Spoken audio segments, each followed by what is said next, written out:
Hello and good evening. I want to welcome you all, everybody that's out there. We thank you for listening. We thank you for viewing. We are live on Indie Volt Radio. We are live over most of the YouTube channels and the Facebook pages. And we deeply appreciate you being here. This might be a long night. We're not sure. We are going to go through this from start to finish. Now, we are not here remotely to dogpile. We're not here to lose our tempers. We're not here to do this stupid schoolyard BS drama that we've been dealing with the last 3 or 4 months. We are here to lay things out on the table as factual as we have or can prove, and to talk about the rise and fall of Terraform Comics. So we see that there's a lot of people already listening. There's a lot of people already in the chat. And again, we deeply appreciate you being here. We hope you're ready for a bit of a discussion. We will not be referring to the chat unless it's absolutely necessary. We have a lot of ground to cover, a lot of things to talk about. And I would tell you at the start that some of this might sound a little crazy. Some of it might be a little almost unbelievable at times, but we promise you that we've all been communicating with each other finally, putting dots together, and like I said, laying facts on the table.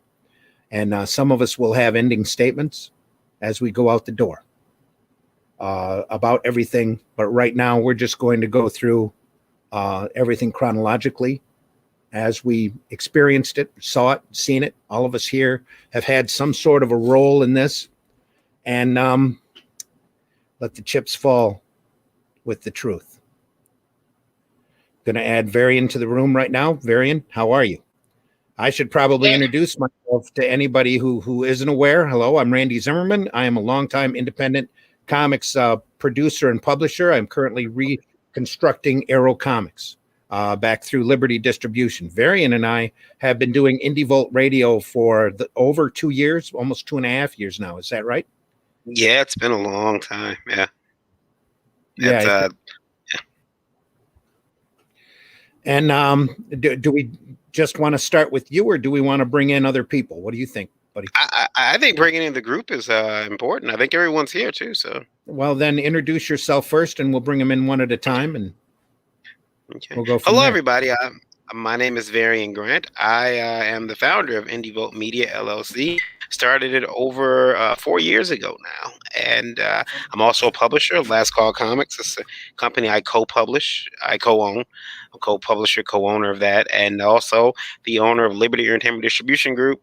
And I was a founding member. I haven't said this in a long time. I was a founding partner of Terraform Comics.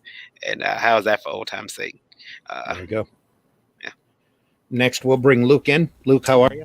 I'm good. How are you guys doing tonight? Real good, buddy. Introduce yourself to the audience. My name is Luke Stone. I was the founder of Terraform Comics. Had this crazy idea, and partnered with some pretty amazing people to try to get that started. But I'm also the writer and artist behind a book called Hybrids: The Sons of God, which is going to be on Arrow Comics now. Thankfully, there is a silver lining to the storm clouds that was Terraform. And I am the owner of Luke Stone Studios, which is an IP development company. So we're looking forward to popping out some great stories and content for people here in the next few years. So. Next in, we're going to bring Meredith Logren. Introduce yourself, you guys. Please. I am Meredith Logren. I am the associate editor over at Geek Insider, as well as the executive producer of the Geek Insider podcast. I am a founding member of Terraform Comics. I am a founding member of Continuum Comics. And I am a writer. I am a social media manager. There are a lot of hats that I wear, and I'm looking forward to this discussion. Great.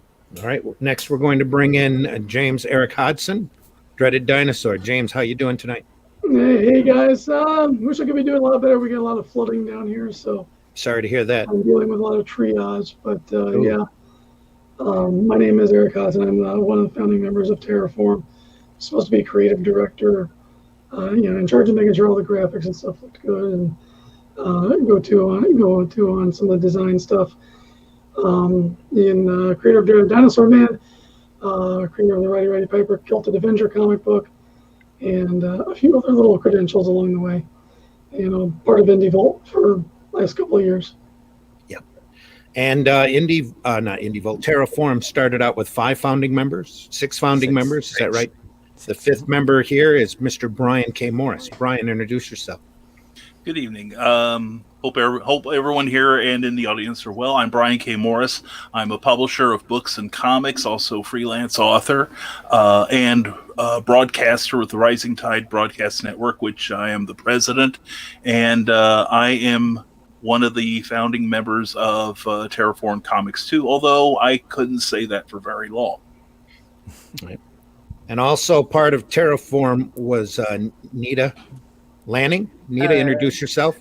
My name is Nita Lanning, and I am the last member of Terraform Comics to join this group. I am later a founding member of Continuum Comics. Currently, I am founder of Ragin and social media manager for Indie Volt Radio and Arrow Comics 4.0. And also a member for a short time of Terraform Comics was C. Michael Lanning, your husband. Hi, I'm C. Michael. How are you? Hey, I'm C. Michael Lanning, independent artist. I've done work with Silverline. Of course, currently doing work with Arrow. And yeah, I was a partner a short time for Terraform Comics. Not to mention had co-created a product that's featured in Continuum, which was also agreed upon during Terraform, called Reapers, co-created with Meredith Lockwood. So, right. Now, in the timeline, where does everything start? Luke, you're at Starcrossed. Yeah, so I had just come off of a very successful campaign with Hybrids issues 1 through 5. It was a bundle thing. I had worked with a fellow creator who gave me some tips and some tricks on how to kind of increase my funding, and we were able to be pretty successful with that. That had gotten me. Had gotten me a little bit of hope, because to start the whole thing off, I had a desire to try to monetize my comics and my writing and drawing, so that I could get off of our church's salary. Because I pastor a small church, and when we got there, the church was larger than what it is now, and through different changes and things, that the financial responsibility to the church was more than what I was comfortable taking. So I wanted to make some changes in order for me to be able to do comics on more of a part-time or even a full-time basis. And so my initial conversations were with Joe Spicer, who still is a very good friend of mine, over at Starcross. And I was like, look, there are certain things and kind of aggressive moves that I need to make in order to start making a living at this. And unfortunately, at that time, Starcross and a lot of the other creators weren't quite to that space yet. And it became obvious that in order for me to make some of these moves, I was going to have to step away from that. And I had some conversations with a couple of creators, encouraging me to step away from Starcross. Some of those people were very disparaging towards Starcross, and some of them were they were just encouraging more towards what I was trying to accomplish. Mm-hmm. And so I understood that maybe the best idea was to step away from Starcross and either find a publisher that was already kind of on that track, that was ready to level up, if you will, and find other people, because I believed, and I still do believe this, that collaboration is the best way to grow personally, professionally, and the best way to achieve success. I still believe that. So I was looking for some of those opportunities, and then I was approached by a few people that said, if you decide to start your own company, I would be happy to come along with you. And so that got the idea rolling that there may be a future with some kind of a new publishing venture. And so I started having a conversation with a lot of people that I had partnered with at some point, and talked with them about, we had collaborated in some form, and it was people that I liked working with. And what I did is I created this big Facebook messenger group, and we started talking about kind of what the ideas were and kind of where we wanted to go with things. And I brought up, I had this idea of doing a 3x3 kind of a modern day or U.S. indie comics version of a Shonen Jump kind of publication, and some people were on board with that, some people weren't, and finally it came to this point where I was like, look, I just need to know who's on board with what we're going to do. As we were trying to figure out some of those, like who was going to be with it and who wasn't going to be with it, I remember the name Terraform actually popped in. We were trying to come up with a name for this publishing venture, and Chuck Pino came up with this name and the slogan, Terraform Comics, changing the landscape of comics. And I thought that's a great name, but that's a tall order. That's kind of a lot to, how would we do that? And so eventually we settled down to 6 members. There were 6 founding members. And once we had the commitment from the 6 founding members, we started to distribute roles and responsibilities. And I remember we were very clear about who would be in charge of what things needed to be done. And not everyone that started out in that first conversation, like we started to bring people in once other people kind of stepped out. We knew we needed somebody that was going to be in charge of distribution, and we knew that Varian had some experience with developing Liberty distribution, and so we got a hold of Varian asking him to be that. Meredith had a lot of expertise with social media marketing, and so she came in as our social media liaison. Mm-hmm. And then we got a hold of Brian K. Morris, and because he had a great network already with Rising Tide Publications, he was at the time broadcasting every day, and had a great connection with fans, and we needed a good face to the company. I was going to take on the role as editor-in-chief to maintain quality standards and kind of drive the direction of the creativity. We brought in Eric because Eric is a tremendously talented artist, and he was going to be the one that was going to oversee art direction and make sure that if it didn't make it through Eric, it sure as the heck wasn't going to make it through me, kind of scenario. And so he was in charge of all of those, any kind of publication that would go out, any kind of graphic that would hit the internet. It had to have the quality standard, and he was our art director. And then we brought in Rob Anderson as the logistics guy. That was kind of a wild card for me. Before I get going, I want to be honest with everyone. It was difficult for me to make the decision to have this conversation because for me, I do believe the command that we have in Luke chapter 6 where it says to turn the other cheek, that if someone takes your cloak, you give them your tunic. But I also believe that we're called to speak out and defend those who can't defend themselves. And Luke, I think that would be best left as summation remarks, and I don't want to keep you from doing that, but let's follow a timeline here. Yeah, but I wanted to say that before I started to say the rest of the timeline, because I don't want it to feel like I'm trying to defame. I'm just being completely honest with our facts. And we're not here to defame. We're here to lay that all out on the table, like I said before. Yeah. So I was having some conversations with a couple of other creators that I don't necessarily, they're not a part of this, so I don't want to bring them up. But one of the people that joined the ranks was Rob, and he had said that I want to take a backseat role to this. I'm trying to revamp my persona because I'm kind of known as the indie devil, we, hugs and spanks, but I'm trying to do this kids book now, and I want to be a part of something that's bigger. He'd not collaborated in this way with other people before, and he was very interested in doing that. And he seemed very genuine to me, and so he came in to focus strictly on logistics, which would have been conventions and making sure that our Kickstarters didn't overlap, so that we could make sure fulfillment and everything happened. Because sometimes when you're trying to run multiple campaigns and multiple projects, it can get a little fuzzy. Mm-hmm. And so his job was to help keep all of those things those solid, and on track. And so we had our roles defined, and we had agreed that we would work. If there was an area of passion, we would work outside of those realms. Mm-hmm. We would create a writer's room, and that we would have editors that we either worked with or that we would help edit each other. But everything would default back to the person who was in charge of that area, because everybody had their specific duty. Everyone had their specific gift and their duty and the thing that we were looking at. So that was the that timeline is kind of how that worked out. And so it was April, May, June. It was May to June. We started having these conversations, and we May to June officially 2019, May to June 2020. 2020. We were in the middle of the bug by then. Yeah, we were in the middle of the bug. Okay. And so while other people were taking it easy, Yeah. we had this ambition to let's take this opportunity to lay the groundwork for something that could be potentially amazing. Okay. And we had a lot of people that were looking at that time at Terraform as something that could be kind of a big deal. But the big question that we had is like, okay, so we have this slogan, changing the landscape. Well, how do we do that? How do we live up to that?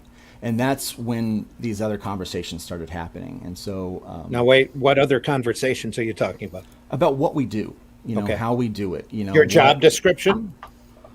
Not only the job description, but what are we going to make? Because there's basically three things a publisher needs. They need capital, they need an audience, and they need distribution. So Right. how do we achieve those things? But how do we do it in a way that impacts the indie comics industry in a way that other people that are doing this thing aren't?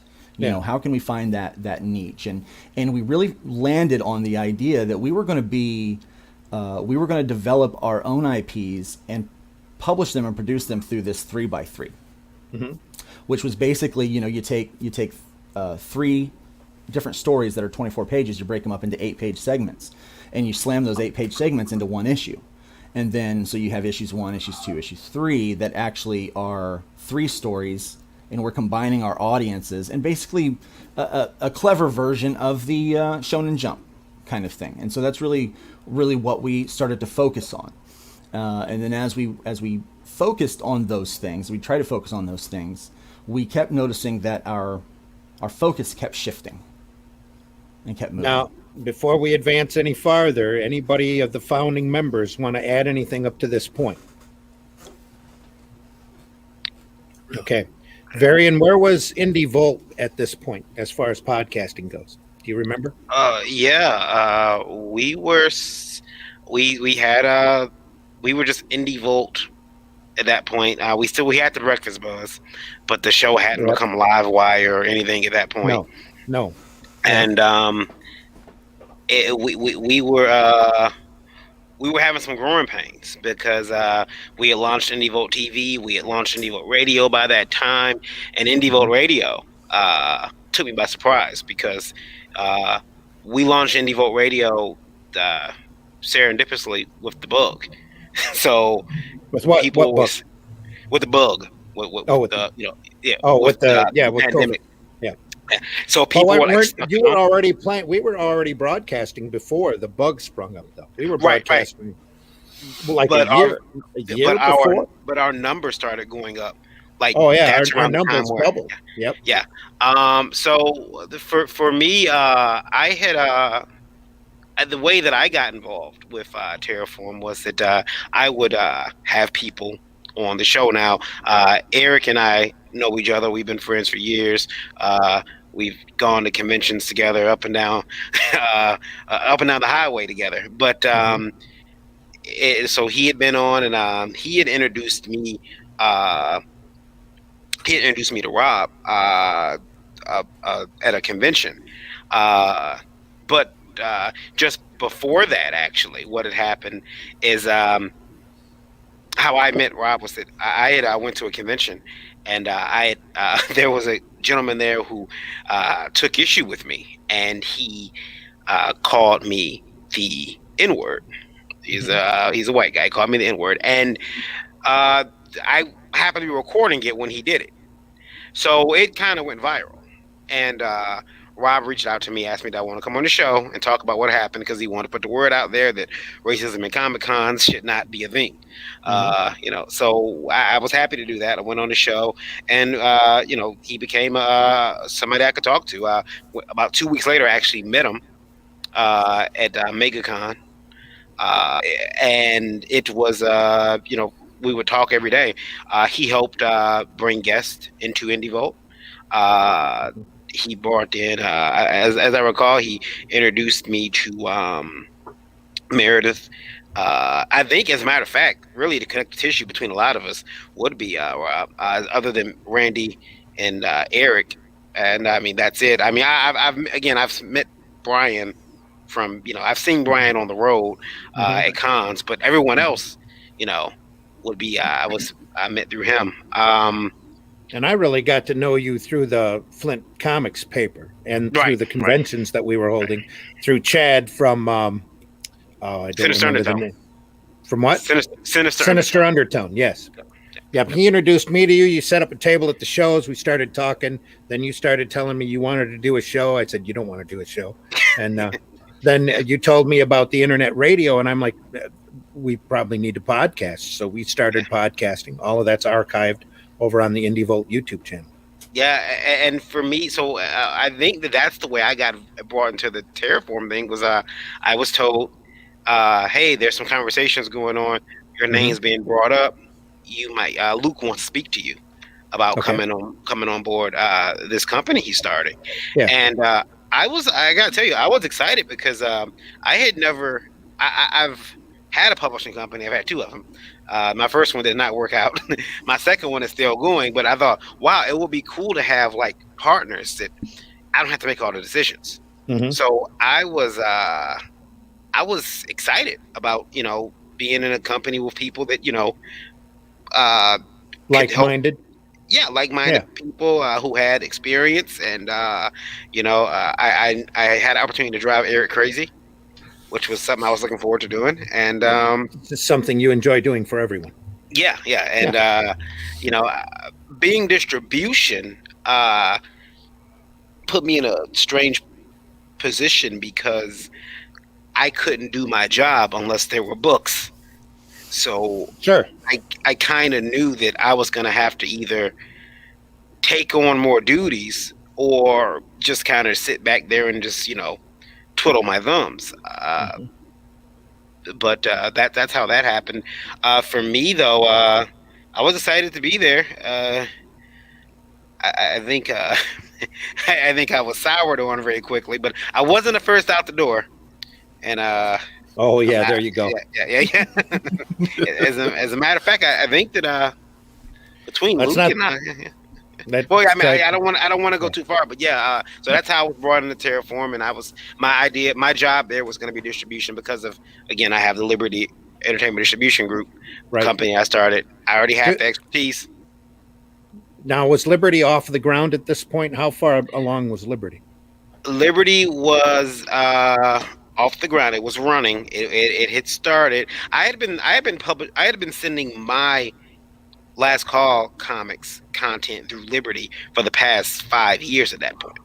Okay. So when a store would order books from Last Call, I would use Liberty packaging and send it just to get myself acclimated to the whole process, and it helped to get the name out there a bit. So it was running, and I was like, well, this is fine. This dovetails perfectly with what I'm already doing, and that's how that came about. But I didn't get I know at some point, and like Luke had said, there were discussions about taking on other duties, and one of the things that, well, I don't know if I don't want to go too far, but one of the things that I noticed at this point, there's a logo, right? Yep. Eric's been working on a logo. Well, I had purchased a logo to start with. Okay. And when Eric came in, Eric was like, "That logo's not that great." And so Eric, we had 5 of us together kind of before Eric came in. Eric was one of those people that's like, we're kind of looking at his work and we're like, I would like to work with this guy. And so to be honest, what we did is we kind of, the idea was to grab people that they were already doing what they were doing in the industry, where things would dovetail, so that it wouldn't be like you're taking on so much extra work. But that Terraform would become a part of what you're doing, so that we can kind of get there together, and we would cover some of those other things that maybe Varian or Meredith or Brian, other people couldn't do. We would be able to focus a little bit more on those areas and help each other get across that finish line, so to speak. Okay. And at that point, I had seen Eric do a lot of different versions of the Terraform logo because Varian had showed them to me about what was going on. Yeah, early on in the process, it was pretty smooth, and I did a lot of ideations. We were trying to come up with a cohesive branding visual, and the group chose one that they liked. Not necessarily my favorite, the direction I would go, but it was a group effort and it was a group vote, and we did the best way that we thought we could. And I thought we came out with something that would brand very nicely and carry that professional tone. And then shortly after that, it seemed like stuff started to really go off the rails because the focus started to really shift back and forth. We were having by focus. What do you mean? The focus on what the product was. Okay. So once we had the branding set, we still needed to have a product, and the product is a comic. The 3x3 was a great idea. I was certainly all for it. We were talking about how the work would get divided up and what the division of labor would be to make sure when we get a product to market. The focus didn't stay there. The focus started to shift to different products. We were having meetings upon meetings where we were speculating stuff that would have been, at best a year out, like how we're going to run a table at shows. Why are we running a table at shows? We don't have a book ready yet. Now, were these regular meetings or were these sporadic meetings? Were they instigated by Luke? It was supposed to be regular, but it started to feel like they were just sporadic. Like whenever Rob wanted something, well, we got to have a meeting. So Rob was calling meetings. Yeah, let me speak to that. So as editor-in-chief, it was my role to call meetings. And at this time, things were so new. I didn't want to be aggressive in the leadership because I didn't want to stifle energy or creativity. I've been in leadership roles, management roles for a very long time. As a pastor for the last 6 years, I lead a group of volunteers that all have different backgrounds and things like that. And so I was trying to use that same mentality. Let's try to get the best out of each person. And Rob called one meeting and was like, "Hey, let's have a meeting." And it's like, okay. But then he kind of started taking tried to take some of these leadership roles. And so I would be like, no, that's not what we're going to do. But what wound up happening is we're all very busy. We all have things outside of Terraform. It was supposed to be, obviously our families first. Yeah. Whatever it is to provide for us was number two. And then Terraform would squeeze in there real tight to that number two because we knew we were trying to build something and make something happen. And we understood it was going to take a lot of investment. But what was happening was we would get a lot of meetings that were being called kind of arbitrarily, and that we would have to discuss things. And so we knew that we needed some kind of a product. The idea was that Eric would have something in it, I would have something in it, Brian and I would have something in it, Meredith would have something in it, and so that we could set out 3 or 4 issues of this. 3x3. 3x3, yeah. And I had already been working with Austin Janowski, and he was supposed to be bringing over one of his titles that was a one-off. And it's like, hey, this would be a great way, to have something that we can use to help him out, and we can also use to help generate a little bit of capital, because again, we understood that we needed capital, we needed distribution, and we needed an audience. And so we were already building an audience. Meredith was doing a fantastic job with that, and we needed a way to quickly build capital. But we knew that the primary way was going to be through this 3x3 because it was going to be all creator-owned stuff that we owned. It was us. It was Terraform. And Meredith, at this point, you were running social platform? Your mic is muted. I was running the social media. I was developing them. I also built the website and trying to get everybody to send me in art and things like that. So sure. But I wanted to kind of go back a little bit. When I joined Terraform, I had a big question mark because I didn't know where I fit in. I wasn't in the comics industry. I'd been in publishing. I have been a writer, but the social media aspect of it was just like, okay, I can bring value to this. Now, at that point, you were literally labeling yourself as the comic newbie. I was labeling myself as the comics noob. In fact, a lot of people in this room had been on on a couple of my shows because it was like that journey where, hey, I'm doing this thing. It's my very first time. Let's talk to people who are in the industry and bring that on. So that was always a persona, because I'm not new to publishing. I'm new to comics. And so bringing my experience into all of this was like, okay, I can do this. I can do this. I can do this. I can do this. It's like, okay, I belong.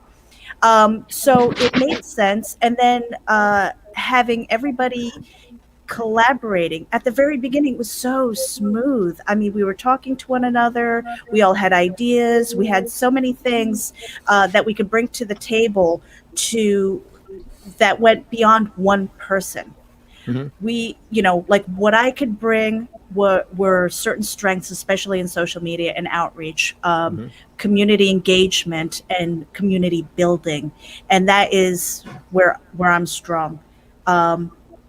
So that was my role. And I was like, okay, good. And I don't want to jump ahead because I want to pass it back to Luke, but when it came to communication at that point, again with the Comics Noob and everything, all of a sudden with all of these meetings, there were so many groups, so many chat rooms, so many ways to communicate with each other that it was starting to splinter, where we would have like maybe me and Brian with Rob in one room. It would be me and Luke in one room. It would be me, Varian, Rob, but it was never at that point. It was almost like we weren't all in the room. So group communication was starting to break down. Communication was starting to break down fairly early on, I want to say. It became a fire. Yeah, it became a fire. And so one of the things I noticed is as we go through this timeline, we're going to talk about a lot of little fires that we try to put out. Yep. And Meredith had an idea to put that fire out. She wanted to take us to Discord. That didn't work. It always wound up back on to Messenger, and it always ended up back to one or two people and someone else in the room in a process that I call triangulation. It always wound up back to that. So separate people gathered together being told separate things. Always. Yeah, always. Brian, anything you want to add in on this? You were a founding member. Well, I'll outline my limited involvement. I'd known Rob for about 3 years. I had a Kickstarter campaign for a comic I was publishing, and that's where we got to know each other. Before that, I had worked for a small press company as their editor-in-chief, and the less said about that, the better. But it was a disastrous relationship that I'm still dealing with to this day. Okay. And then when I was invited to become part of Terraform, I thought, well, like-minded people all rowing in the same direction. I thought this would be great. And yeah, I can be the public face for this. And like Meredith said, I started noticing right away that communication was breaking down and a certain amount of segmenting was happening. It's like, why isn't so-and-so here? Why aren't we doing this? And I noticed that kind of early on. And I maybe, and that's one of the reasons I kind of, maybe I panicked or whatever, but when I started seeing other signs, I dropped out. Well, let's get to that here in just a second. Yeah. But everything at this point is starting to break down. There's splintering going on, different chat Pretty early rooms on, happening all the time. Yeah. Is there any one unifying factor in the midst of all of this? There was. I think when you start to look for the fires, you have to look for who's holding the matches. And the connective tissue there was Rob. Who was calling the majority of the meetings at the time? Rob was calling every meeting. Okay. Seldom did I call a meeting because I just didn't feel like we needed to meet that often. Well, plus you were busy. You were working on hybrids and your ministry. Yeah, and trying to start a company. So many of the conversations I was trying to have was either with new talent that we might want to collaborate with, or with our own members to get our own IPs created. In fact, that was one of the things that really was, I think, the like really at the core of Brian's departure. We had been working on Scarlet Trace, a pulp story that I was very excited to work on. That was going to go into 3x3. That was going to go into the 3x3, Okay. which was going to be a little bit of a challenge in and of itself because pulp is difficult to break into that kind of segments. But we had already worked and started doing test pages, and I mean it was really going well until we had, like I said, we had a writer's room, and we would take our scripts into this room and we would give feedback. And one of our members, who's not one of our founding members, who was not here, gave some particularly harsh criticism towards the script that I felt very much unwarranted. Wait a minute. Harsh criticism towards which script? Towards Brian's script of Scarlet Trace. Can you remember what the criticisms were? I can. It was about the date. It was about the date. The date that Brian had chose. Rob had a problem because, what about the pandemic they were going through? You know, it's like, is this before it or after it? You know, what would that change? And all, like just arbitrary details that to the greater part of the story didn't impact the story at all. We're talking minutia points. Yeah. If I remember. Go ahead. I'm sorry. I remember there being a whole thing over a trash truck or trash pickup. Exactly. In one of the books. Yeah. And there was trash cans. I remember thinking. I remember thinking like, oh, okay, let me slowly. I did the Homer Simpson. I slowly backed out the room. Like that was such a small detail that, yeah. So, as somebody who wasn't in any of the rooms, I have to ask, why was that Rob's fault or Rob's problem? Well, here's the thing. He wasn't editor-in-chief. He assumed that role. Like he wanted, because we said that if you have a passion towards one area or the other, you can, we'll have the freedom and creativity to work in that, but it has to default to the last person. And as the editor-in-chief, I have to ask, why is somebody with the writing experience that Rob has suddenly picking apart somebody with the writing experience that Brian has? One word, 3 letters. Ego. The what? 1 word, 3 letters. Ego. Well, let's not name. I'm just asking what kind of authority or pull Rob would have in order to critique Brian's story. Because if Brian were to bring me a story, I wouldn't sit there and go, what's going on with the trash pickup? I'd go, have you researched this? How much research have you done on it? And great, let's go. I've done my research for the record. Yeah. And why would anybody doubt that you wouldn't? That was one of the things that are the beauty of, hey, take on other jobs that you feel passionate about. It gave people the ability to kind of get in a position where they could say, oh, I'm taking over this now. Or I'll do this. And looking back, that was probably the wrong thing to do. Everybody should have had our second big clear mistake. Defined jobs. The second big mistake? Yeah, the first big mistake was allowing the breakdown in communication the way that we did. The splintering. Yeah, to allow that splintering to take place. Uh-huh. And when it first happened, it just seemed innocent. It just seemed like it was just accidental. But to not call that right away, that was our first major mistake. How frequent were these splintering meetings going on? Daily. Practically, yeah. Daily, several times a day. It wore me down. Yeah. And for me, I do my best to be a working person in a studio. Yeah. You can't spend my life on Messenger or Facebook. No. And so when I would pop into the meeting room, there'd be, a mile-long sheet of paragraphs. Am I supposed to go back through all this? Where is this written down that we need to do this?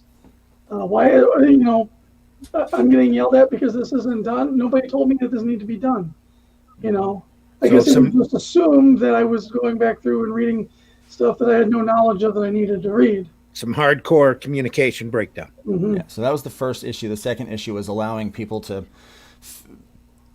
I don't want to say... Step out of their expertise? I wanted people to be able to grow in those other areas. Sure. And to have that freedom to do it. But it was the personality by which everyone else did a fine job Mm-hmm.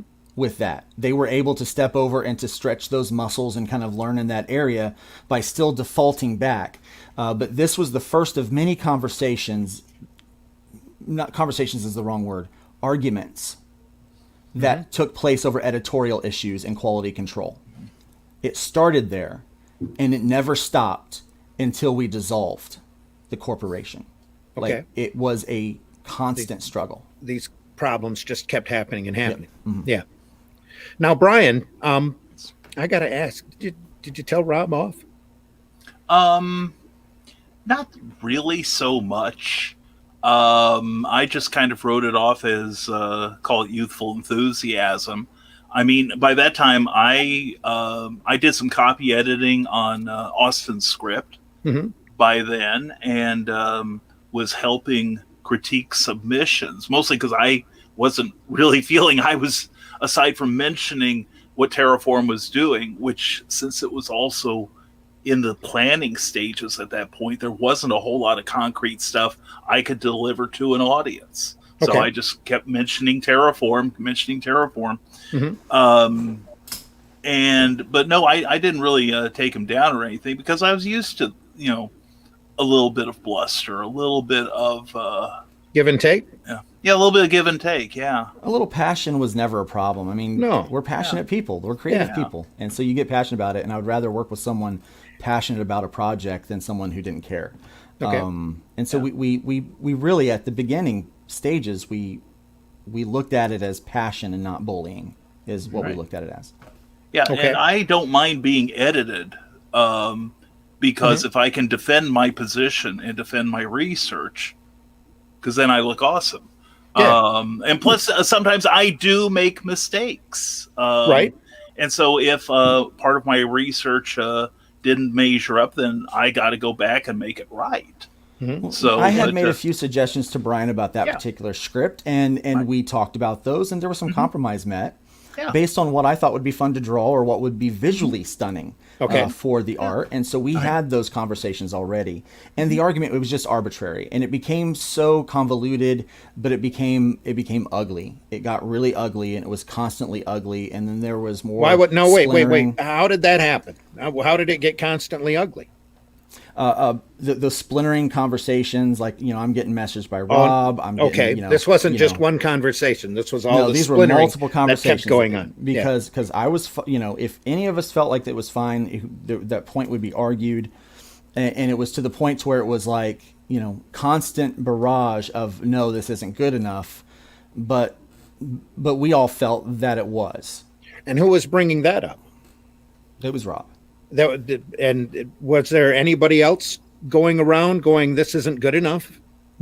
I don't believe that anyone else brought that to my attention. Meredith and I Okay. had a couple of conversations about it. Our only concern was the title was very similar to another title that was already being published, and so we were concerned about that and what legal issues we may have with it. But as far as the content of the story, we thought it was great. I mean, there was a zombie ninja in it. It was amazing. There we go. It's a pulp book with a zombie ninja. It's exactly Yeah. what I wanted to work on as an artist. I thought it was going to be amazing. All right. So there were other properties for 3x3. How were they going? Well, Dreaded Dinosaur was one of them. Varian was supposed to be working on one, but he was getting sick. And Okay. but Meredith was working on one, and it was coming along swimmingly. Okay. I was working with Rob on Wolf and Fox. It was originally supposed to be a more teen version of Cat Dad and Supermom, but his editor / co-writer at the time, Chuck, didn't want that to happen, and so there was a compromise from a conversation that I'd had with him over on speakerphone, and my daughter had overheard, to say that, well, what if we just change that, like use the same concept but change the characters and kind of change kind of the feel of that. And so he adapted, and he came up with this idea for Wolf and Fox. Okay. And so that was being developed, and it was pretty good. There was some input that was being made. Not a lot of pushback on some of the input that we were making, which was, surprising in that, but I was also working on a story called Runner that we were looking at hiring a writer for, and then Juror 13 is one that I was working on, and then Eighth Day was, so there was a number of things you that had we had properties put in. that you were working on. Yeah, we had put those into the writer's room, and people were taking on There those were a lot of responsibilities to stories write that those. we were putting into the writer's room for future development between the team. So there was a lot of other things going on. The other things, we're working on. But the most problematic thing that we ran into was the issue with the Scarlet Trace script, the 6 pages that we were going to be putting in there. And I remember, I'm like, this is, it was obvious, like, this is not going to end well. It was, because the discussions were getting more and more heated. They were heated, and they were getting personal. It wasn't a matter of creativity. It was a matter of somebody obviously doesn't like somebody here, and it's becoming contentious. It's not okay. Yeah, it wasn't one of those things, and so I had to go from editor-in-chief mode to HR mode and try to have to deal with that. And so I knew I had Rob on one side, I had Brian on the other, and it's like one of these people are going to leave. You had they're that not feeling? Be able to work together. Yeah, I had that feeling. I had that conversation with Brian. I said I had a feeling that one of the two of you was going to leave. Fortunately, Brian and I have the relationship that we have to where we knew we were going to keep working together, and that Scarlet Trace was eventually going to come out, and we're eventually going to make that happen. We've yet to nail that down, but I felt, given the way things were, I was exhausted from working full time, from trying to do my own IP, from trying to create these other IPs, and then trying to manage this chaos that had been happening for the last several days. That I was just in a place where I was willing to take anybody's resignation, just to make it stop. Okay. It just needed to stop, and you could feel the tension in the group. You can feel like Varian and Eric kind of like that stepping back, like this is like. This is it was way more critique and way more heat about the critique than what should have or what was justifiable. It was quite intense. And the animosity had risen to a pitch. And so that was when Brian. And that led to Brian's resignation. Yeah. Sorry. No, you don't have to apologize at all. We're here to lay everything out on the I'm a table. troublemaker. Brian, really, why did you leave? Well, we had, to be honest with you, I had known Rob long enough that a lot of this stuff just kind of rolled off my back. That I'm, it's, we all have that one friend like, oh, it's fill in the blank. And that becomes the excuse for some poor behavior. But there was reaching a time, and I think it was primarily Luke and Meredith and Rob and I were working on a standard contract for all people whose properties would be accepted for publication by Terraform. And we had worked on this for better part well over a week, I think.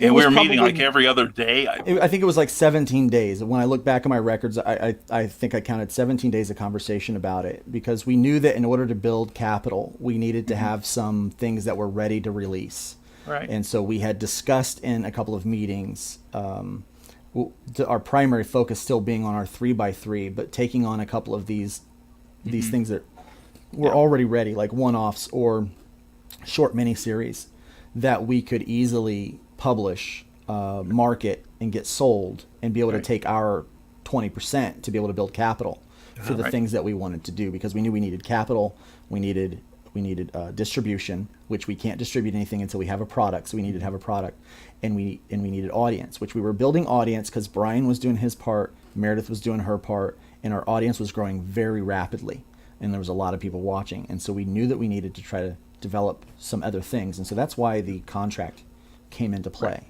Right. And just entry, that was one of the reasons I worked on Scarlet Trace as I did, because I was seeing that other projects were not reaching the finish line as quickly, and I knew that at least I could get my part done.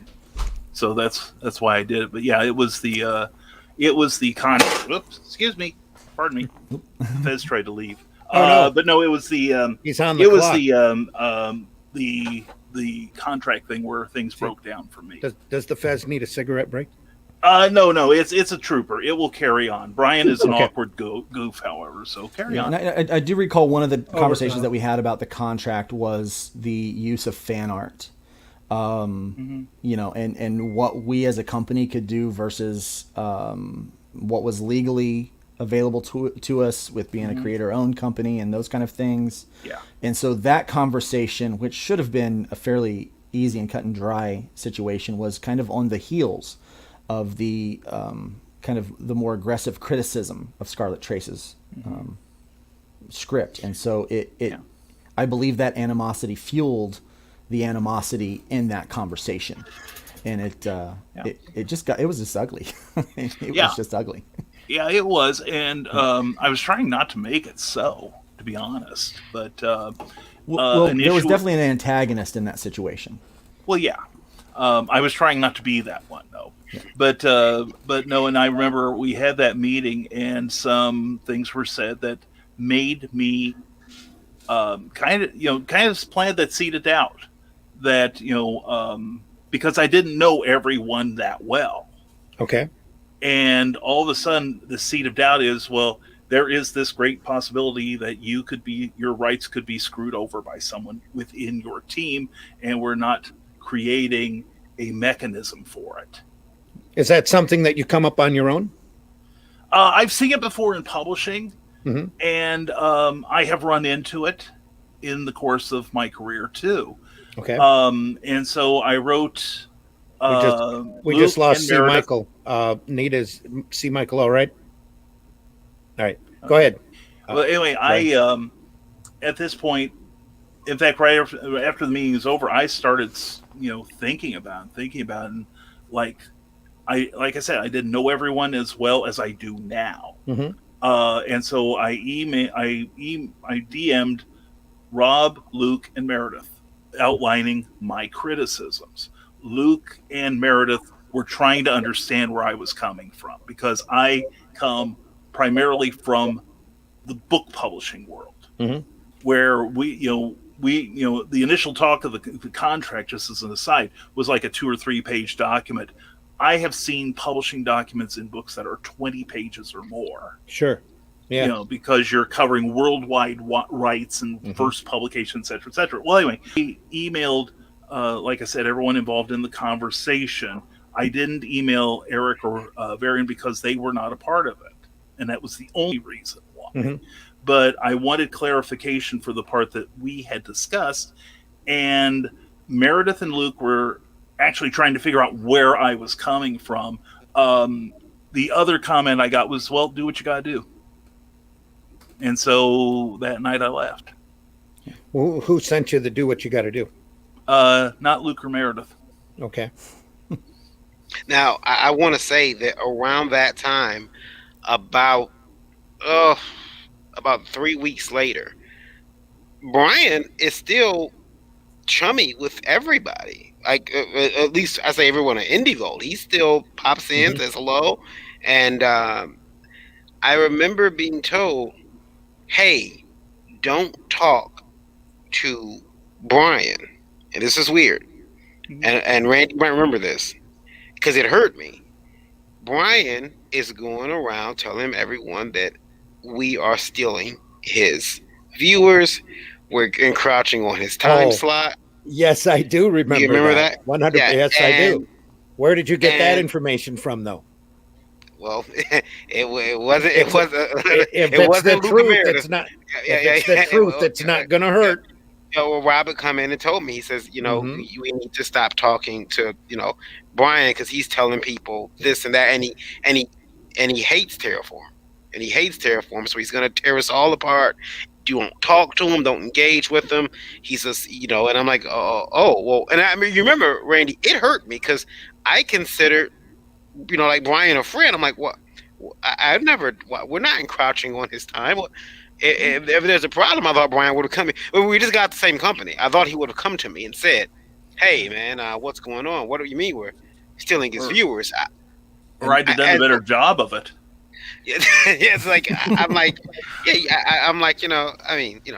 I can understand that we still in this viewers. We got a superior program, but so Oh, I'm joking. I'm joking. No, I'm joking. But no, I think that that was a part of the thing of don't talk.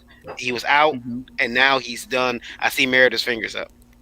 yes. Yeah, I Meredith. just wanted to say now this is later on in the timeline, okay? But at Let's the not- time, like after Make Brian sure- had left, Make sure it's relevant. he We was keep linear here.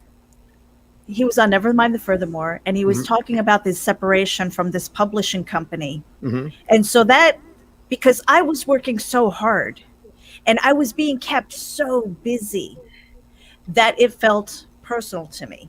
Yeah. But Well, when you most of talk these about guys, yeah, most of go these ahead. guys have gotten a scathing letter from me. Again, later on in the timeline. Mhm. But I just wanted to say that that was the very beginning of it, where it was the seed of doubt,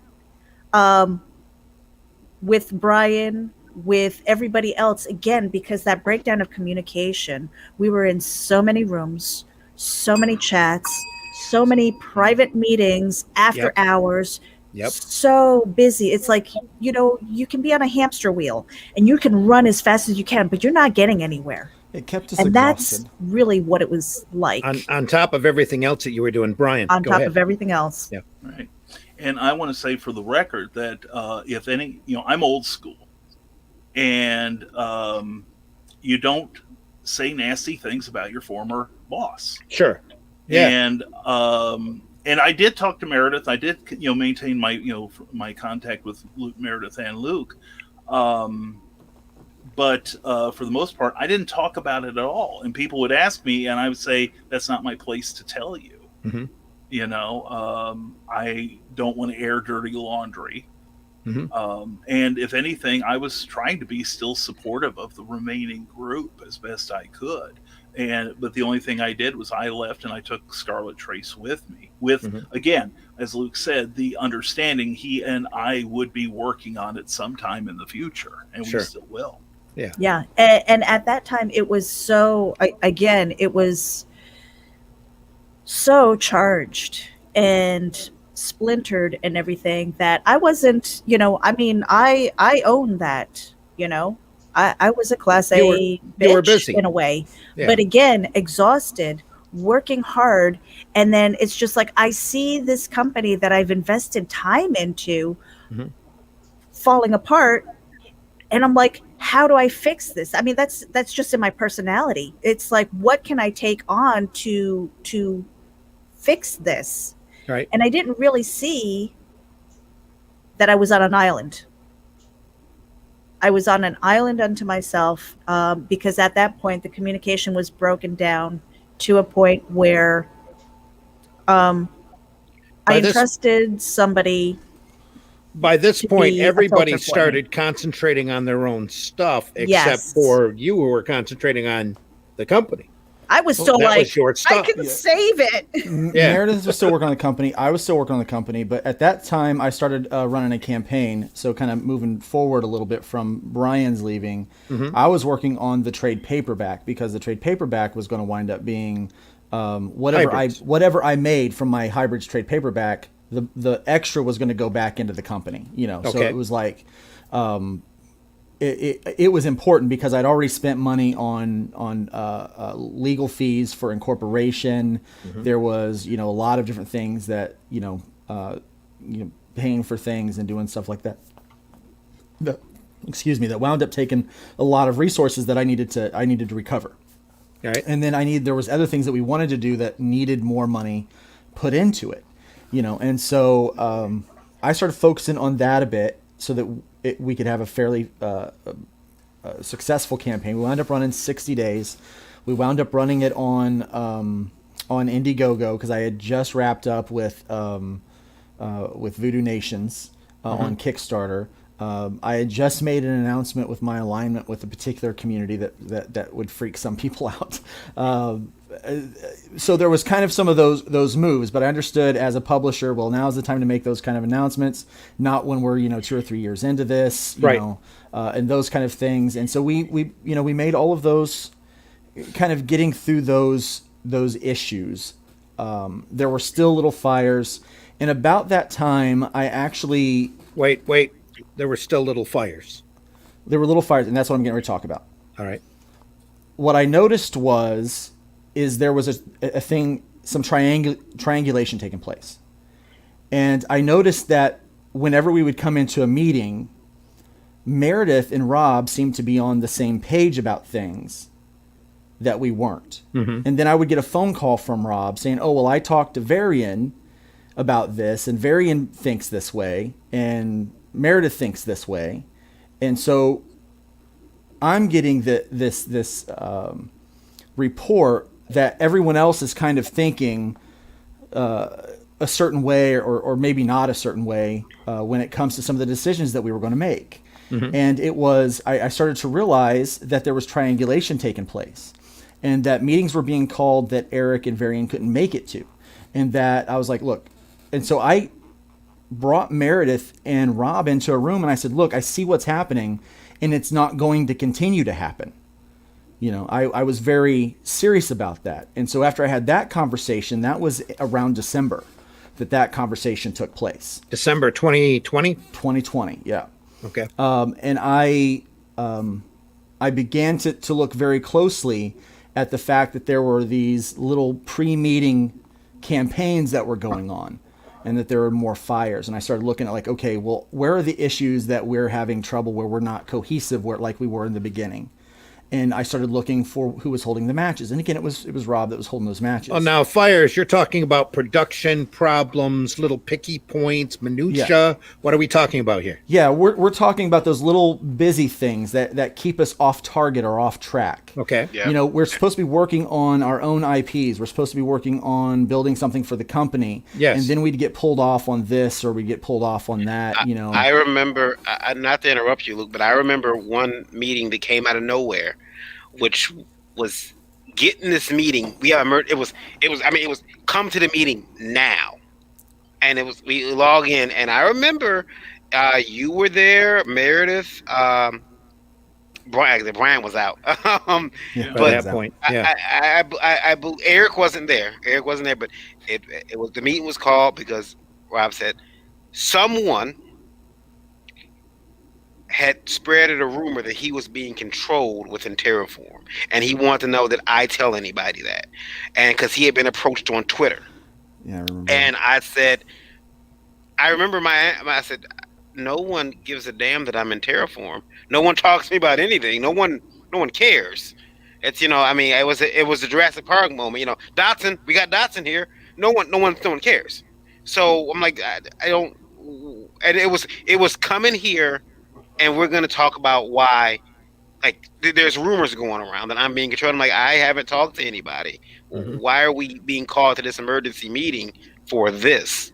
You know, and it started this thing with me where later on and in future meetings, when this would come up with this, someone told me, I started saying, no.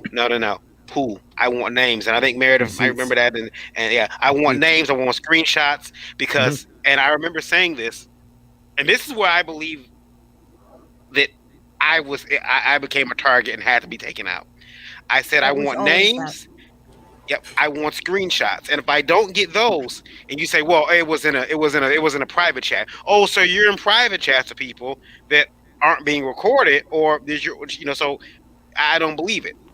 So show me names, show me the receipts. And I think when I started asking for receipts, I kind of signed my warrant to be kicked out of there. That brings me back to those fires, particularly those fires where we need Varian or we need Eric out of the company. But that was what he was doing. He was like, he would come in and saying, I heard this. Somebody came to me, my fans, my people. His people. There was never His really people. anyone particularly brought up. All of these things that he was coming at us with, you know, it's just like, okay. Phantoms. Now, Varian, at this point, we're still running Indie Volt, right? Yeah. Where does our involvement with Geek Insider what happened was, so everything's going. Everyone's on Everyone's on like board. We're all still running along as this like group, and Right. I had noticed because the pandemic, they were tearing my credit card up for my debit card actually up for the radio No, because the more band. don't jump ahead. At this point, Okay. you invited Rob on to Indie Volt, and Oh we yeah, started yeah, yeah. we He was a started having him on as kind of a co-host Yeah, he on, was and a constant contributor.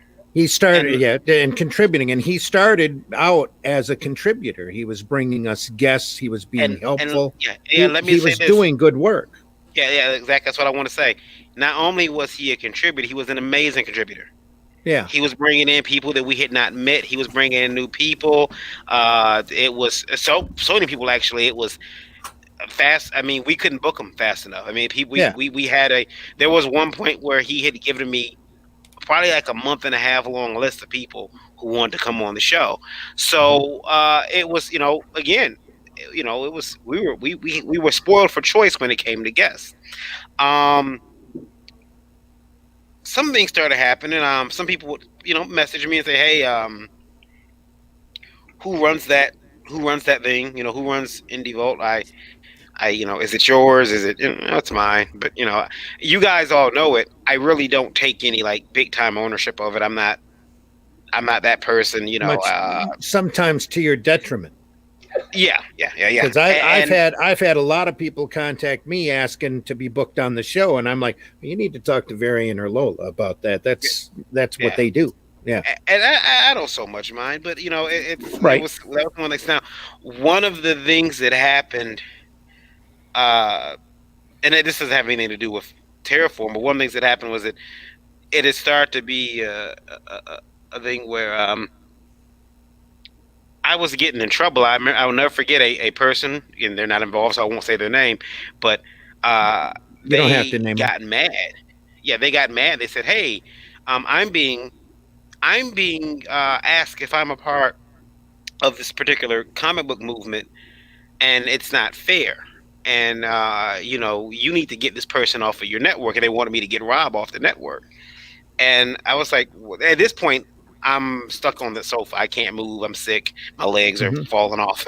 And well, like, you've had an illness that sometimes just debilitates you and keeps you from moving off of the couch. It's right. It's so amazing that you've been in front of the camera and the microphone as much as you have.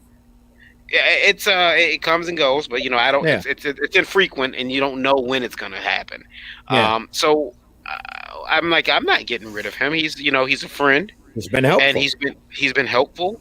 I'm not. What are you talking about? And then the thing is, a sign was held up, and it said Comics Gate Ally, and it was my fault. It was my fault. It was because according to a lot of people, you have to own it. It's out of the blue. Your show, so you have to own it. That wasn't something that you had approved. No, it wasn't something. Somebody scribbled on a piece of paper and stuck it up in front of the camera. Yeah, and it was done as a joke. He did it in jest. He didn't mean anything malicious by it. I still believe he didn't mean anything malicious by it. But apparently, people who viewed it, they thought it was. They thought it was. His nature and persona is antagonistic in nature, and that's all he was doing. Antagonistic, I think. Right. Yes. Yeah. He's always labeled himself the indie devil, but let's not try to make this personal. Well, but the thing is, like, I didn't so much. I was like, okay, well, I did a little bit of a meeting, a little. I remember the tempers were flaring because Indie Volt has always made it a point to stay neutral. Right. And always. I was like, okay. I'm not going to, like, I made a town hall and I discussed it. Like, why are people coming at me over something that, obviously, like, we have people from any walk of life when it comes to comics on. We don't care. We're here we're team good comics. Let's have people on who have good books, and that's all that matters. And we got past that little drama storm, but what eventually happened was and Meredith can finish this off because this is how some of the division happened around the same time was the radio costs. There's a certain bandwidth usage that you go over, you have to pay more. So there was a problem. That's calculated by hours used by the month and the amount of viewership, right? Right. There was a problem where I was like, hey, we have to stop having shows so frequently because it's killing the bandwidth. And again, I think you're at this point, you did a little jump here because Rob had decided to start putting up shows all the time. Every day. So I was gonna get to that. Like, he had a daily show basically where he would talk about the news, and I remember having a discussion. I said, I don't think there's enough stuff happening in indie comics where you can talk about it every day. Otherwise, it's gonna be very short news day. And did you not, in fact, ask him to stop? Yeah, I remember saying, hey, don't do it. Just try to streamline the shows. Let's make each of these shows seem different. Now you can do it on your own channel, but on IndieVolt, this is back off a bit. Now what happened was the bandwidth started going up. So I'm like, hey, listen, we're not going to broadcast on the radio for a minute until I can figure out if they're jacking me around on my numbers, and let this bandwidth, let the amount of usage we're using fall. That was across the board. That was IndieVault. That was his network. That was Geek Insider. That was anybody who was broadcasting. We're not on Mirror Radio for like a week. Meredith, go ahead. Meredith is shaking her head for our radio audience. Yeah. I was letting her go. I stopped. Well, so she can. Yeah, no, I just wanted to say, at the time, this is months previously, where we were kind of doing like this whole network of IndieVolt, Geek Insider, Comic Book Advocates Network, and we were like, hey, if we put our heads together, we have this selection of programming that is going to reach a broader audience, right? And at this time, again, I didn't know what was going on with Rob. I knew he was doing his daily shows. That's what he does. But then I didn't know the communication that he was having with Varian. I got a message. I don't remember exactly when it was. And he says, we got a cease and desist from Varian. Cease and desist. No more streaming. And don't do any more until we hear back. And then we never heard back. But I never, again, my responsibility is that I never went to Varian and asked about it. I was okay from hearing it from somebody that I trusted. Varian said that they had to stop streaming. Right. But he didn't send any type of legal notice. Right. Yeah, no. He didn't say stop forever. Yeah, I said stop for 1 week. Yeah. I got a cease and desist. That's what Rob said. Yes. To you. At this time, Rob started making Varian a bad guy in our conversations. And it was a lot of, what Varian said or whatever, until it finally came to a conversation that I wound up having with Varian. Like, hey, this is how I feel as the guy who kind of had this idea and birthed it and has put a lot of money into it. Terraform means a lot to me, and you have a percentage of my company. And I don't hear you or feel like you are carrying the banner as much. I don't feel like you're carrying 16% of the banner. Because that's how much of the company you own, and we had a heart to heart, and I was real honest with him about it. And that got cleared up. And that is when I think that the doubling down on the triangulation and the splintered conversations took place. Because when Varian and I were able to compare receipts and say, look, this is my problem, Varian was no longer vilified. It was, we see eye to eye, which is how we communicated at the beginning. And so if you're going to be in a collaboration with somebody, I suggest you have upfront communication all the time. But that was kind of the turn of those things a little bit. Then what we started to do was near around the same time, I started keeping an eye on the triangulation and what was taking place. And it was probably 2 months later that the conversations really started to change, because what I did is during that time, I said, okay, I noticed I had some conversations with Rob. He was very upset because he was no longer working with the Advocator that they were doing. That had disbanded. He saw that Travis, who took a version of the Advocator was his idea, and he went and he took some kind of form of that That was to work with his former partner, Travis Gibb. Yeah, for the Advocator. And then he took a version of that to a small comic shop in Orlando here in Florida. Okay.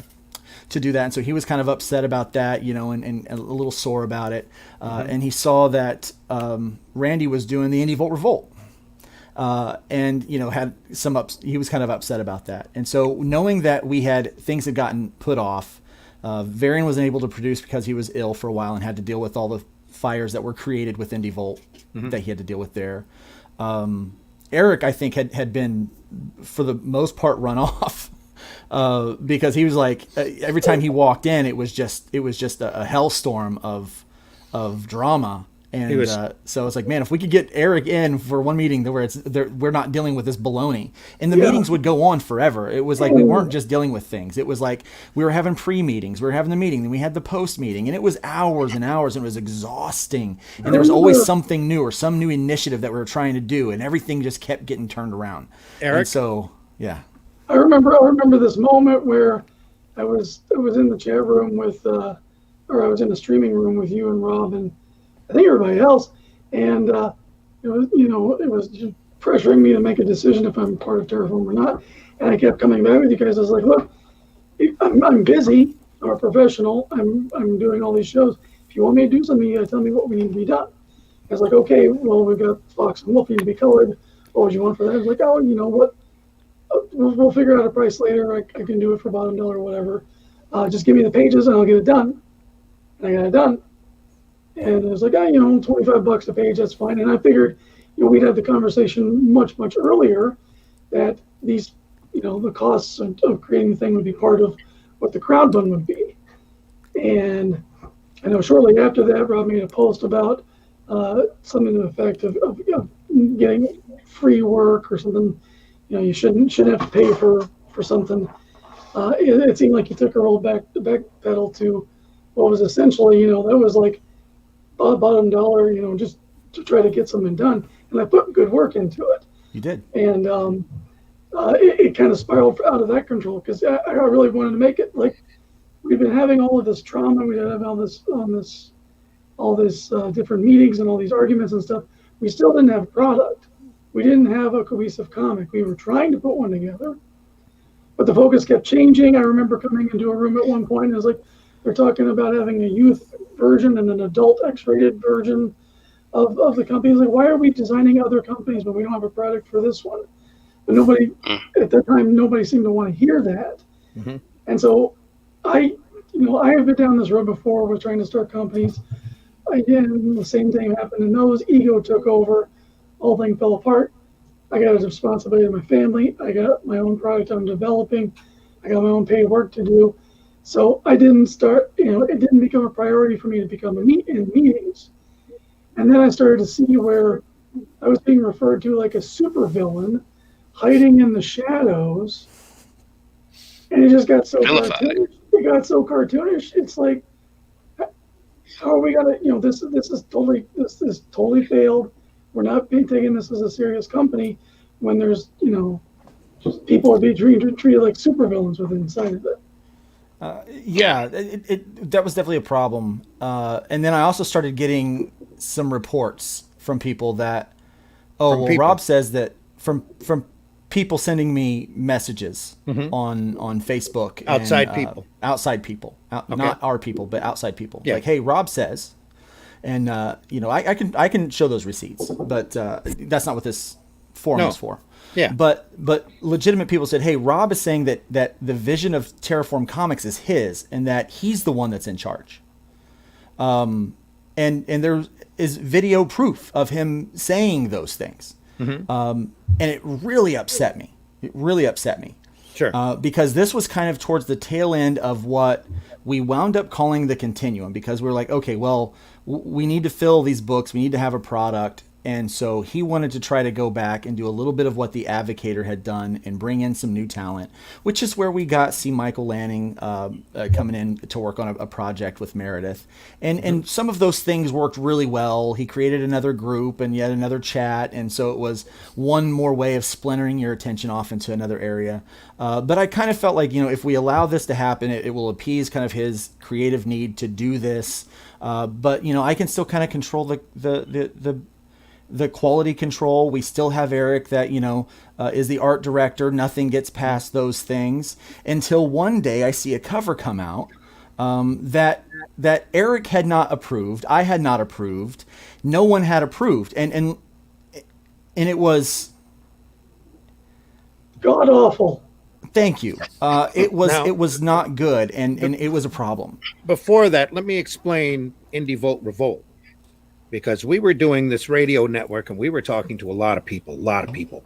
And there was a lot of people that were coming on the show as guests that were phenomenally talented. And a lot of our listeners are on the radio and they don't look at us. They don't know what we're capable of doing. So I had come up with the idea of putting together an anthology book using the people that have been coming on the show, because the variety of what we did was so phenomenal that we should put a short story collection together. I had no idea about 3x3. I had no idea that anything was going on with Advocator or anything like that. I just wanted to do a short story collection that would be pretty cool to do. I was working on my own stuff. I wasn't part of Terraform at all. Yeah, nobody talked. I would talk occasionally to Randy about advice for running the company because there were issues and things I was dealing with, but I didn't go into detail because it wasn't his business. No, it wasn't. But about that time, not only was Eric being vilified, but Varian was being vilified even further by saying that, well, he's taken every idea we have and he's going and he's telling Randy Zimmerman about it. Well, suddenly I was turning into the bad guy. You were, and to be entirely fair, here's the problem: many of the things that we were doing looked like things that you were doing, but there was a reason for that. Yeah, and because Rob was finding out what I was doing and bringing those over to Continuum. And I want to say one thing too, because I thought we mentioned it earlier, and I was like, I better clear that up.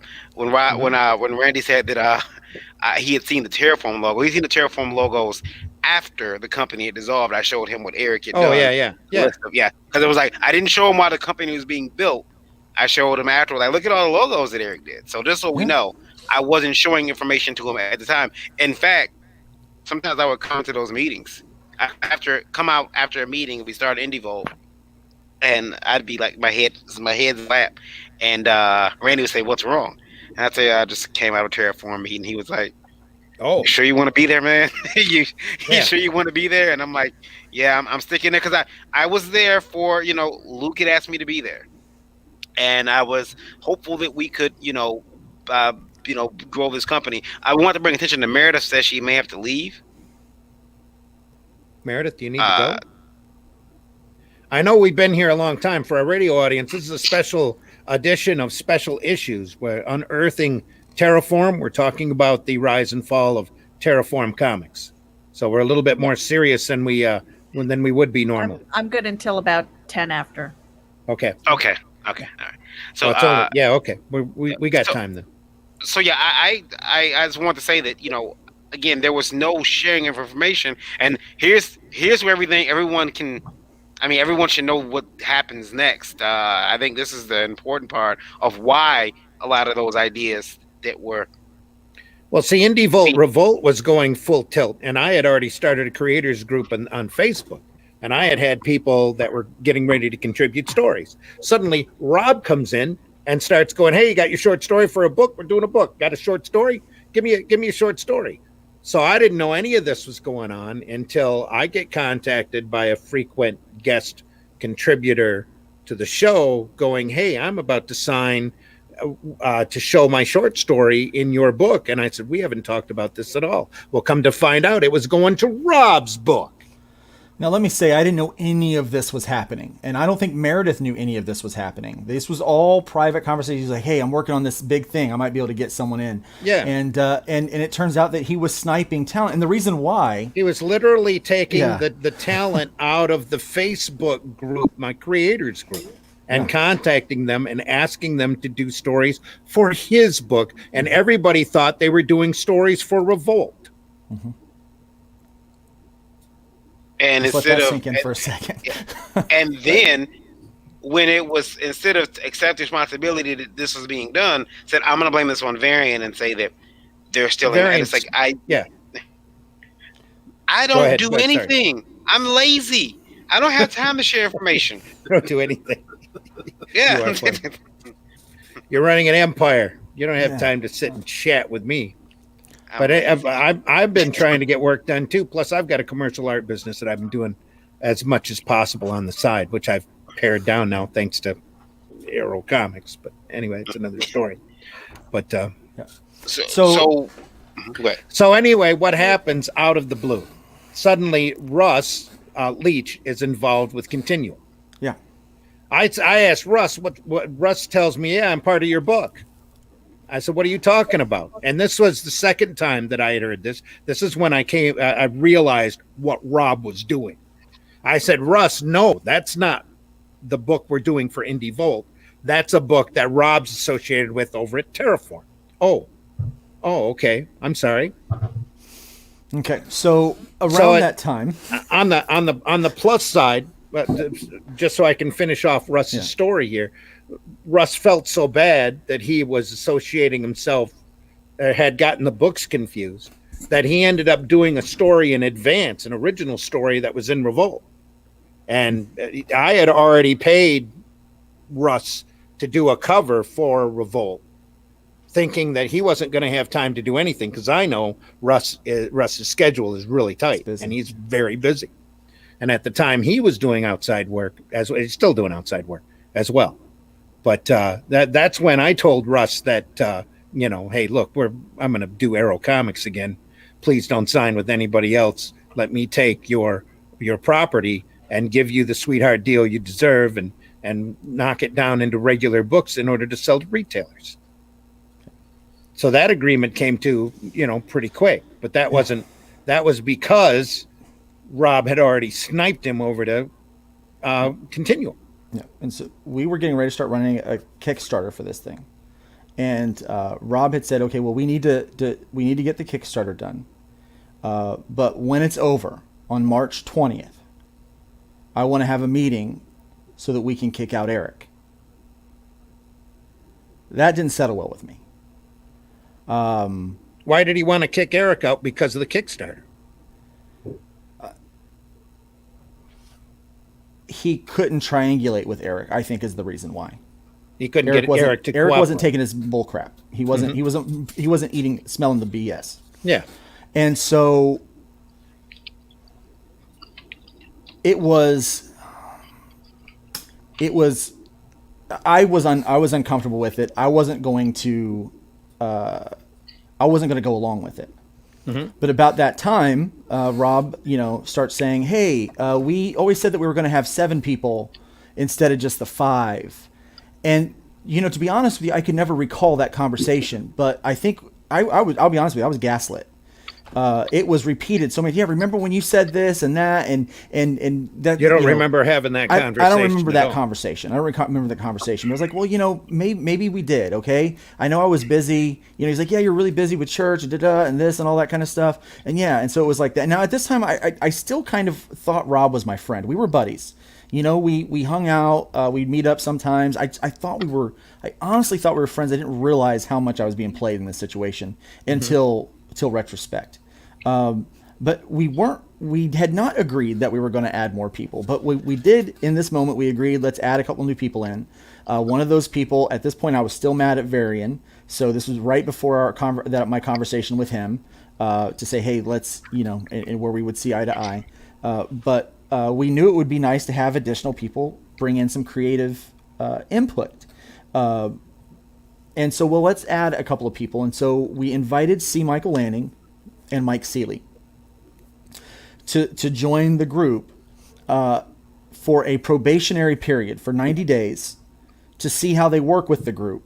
They weren't allowed to speak into any of the business of the company, but they could speak into the creative process of some of the works that we were doing. Yeah, I was never told that. I was never told that. We What never were you had a told, meeting. C. Michael? What I was told was I was coming in as a promotional manager of sorts, as it was. But and mind you, at this point in time, though, that's what I was wondering. When did the group start? Because I've had dealings with Terraform before I became a partner. Reapers was picked up long before I became a partner, and I was even told, and Meredith can testify to this, that it was picked up to be a run book. Was that not agreed upon in Terraform? Anybody? Yeah, I mean, that's what I was told. Rob sat there in the room with both Meredith Luke? and I No. that book was going to be a main run for. It was picked up to be a main run for Terraform. No. It was going to be a full-fledged book. Yeah, it was That's going to what be you a were told. full-fledged book. That's what I was told. No, Okay. that conversation was never had with myself, Eric, Varian. Did you ever hear have that conversation? It's No, amazing. no. Okay. That's amazing. Meredith, Okay. Meredith, you're the writer on this. Was that your understanding? I honestly don't remember that conversation. Yeah. To have that to have the series. I mean, that was one of the things where in Terraform it was.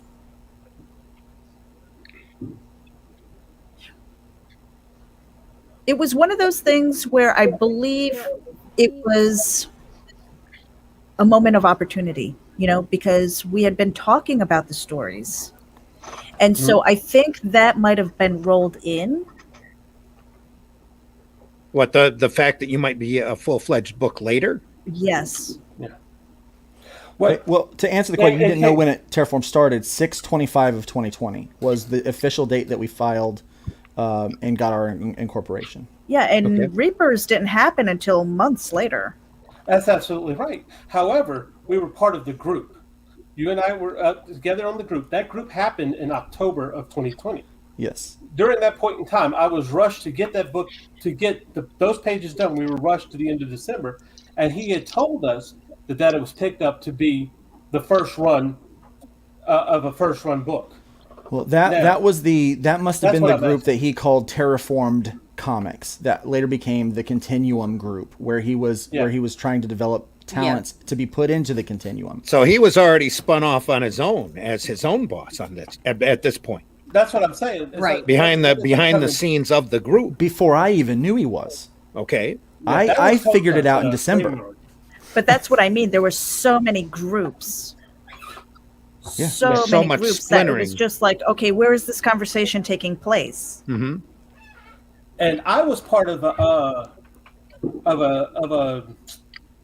string, and I'm gonna put this all out here, okay?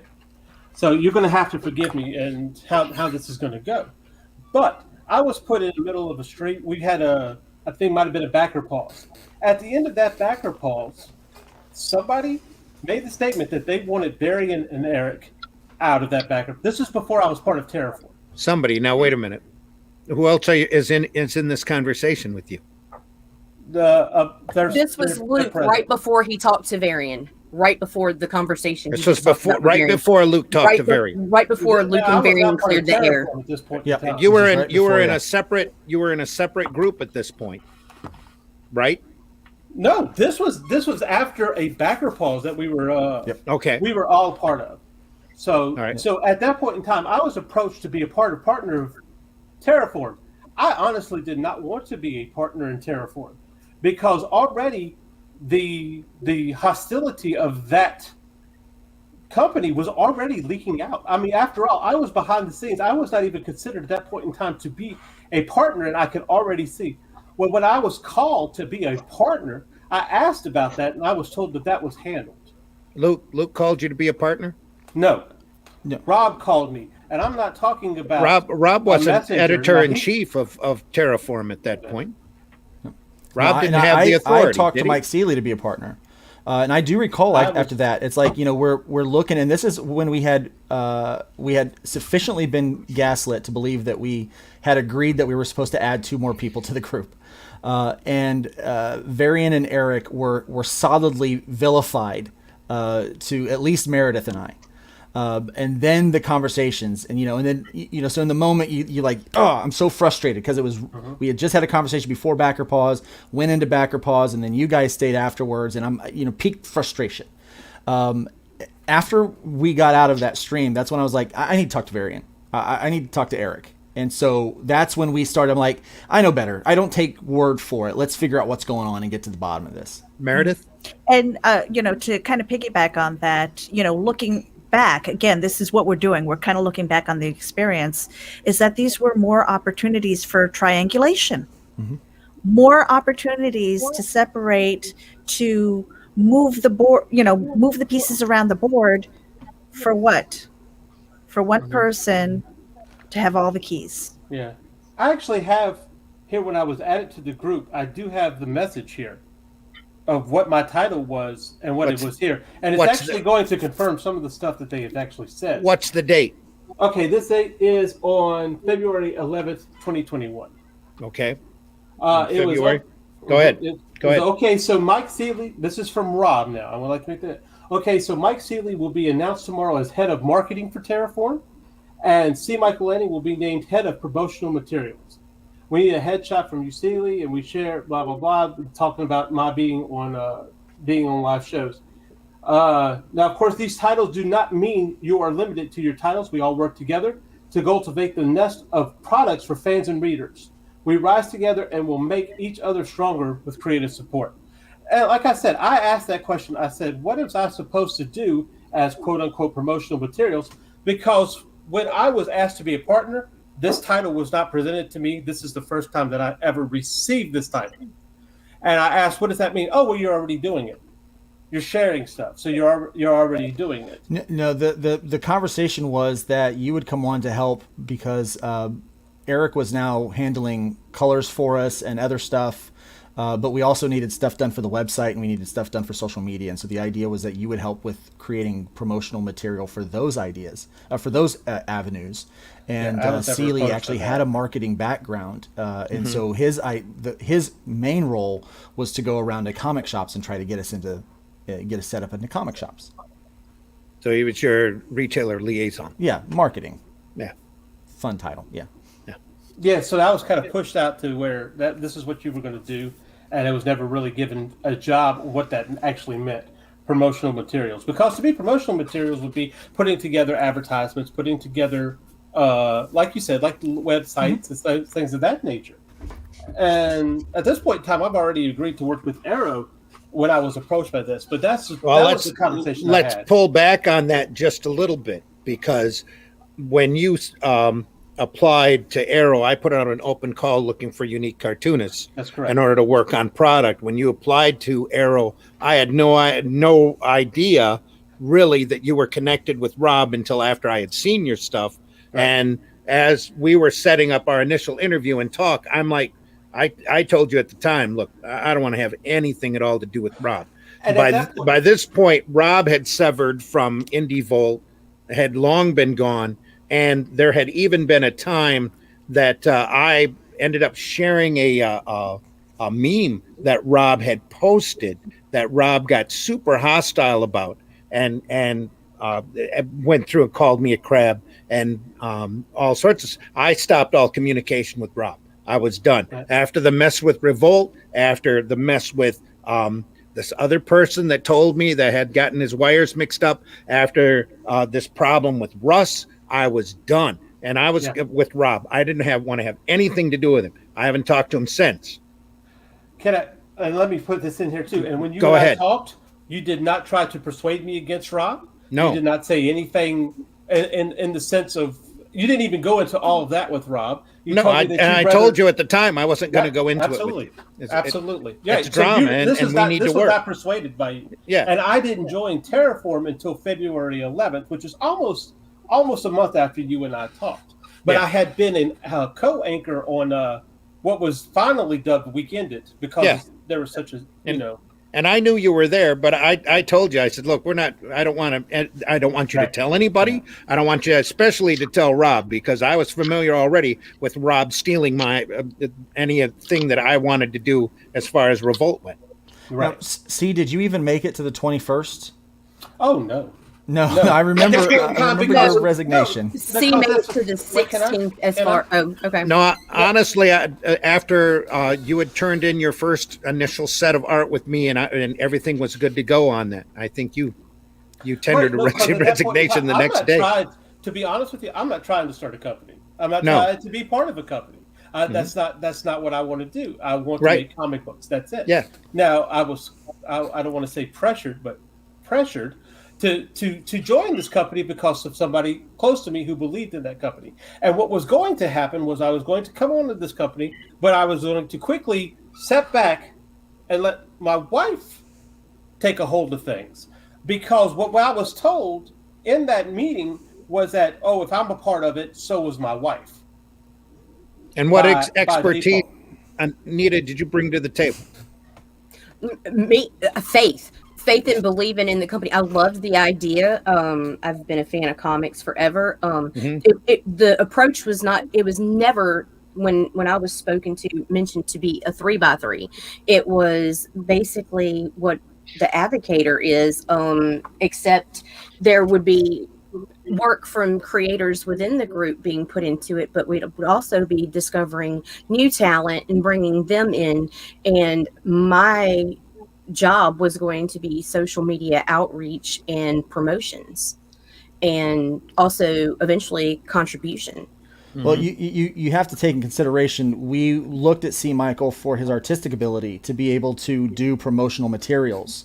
And so when Nita was brought in as his proxy at one point. That's right. I couldn't remember the word. Yeah, and I was, it was, well, Nita started asking some very business-like questions.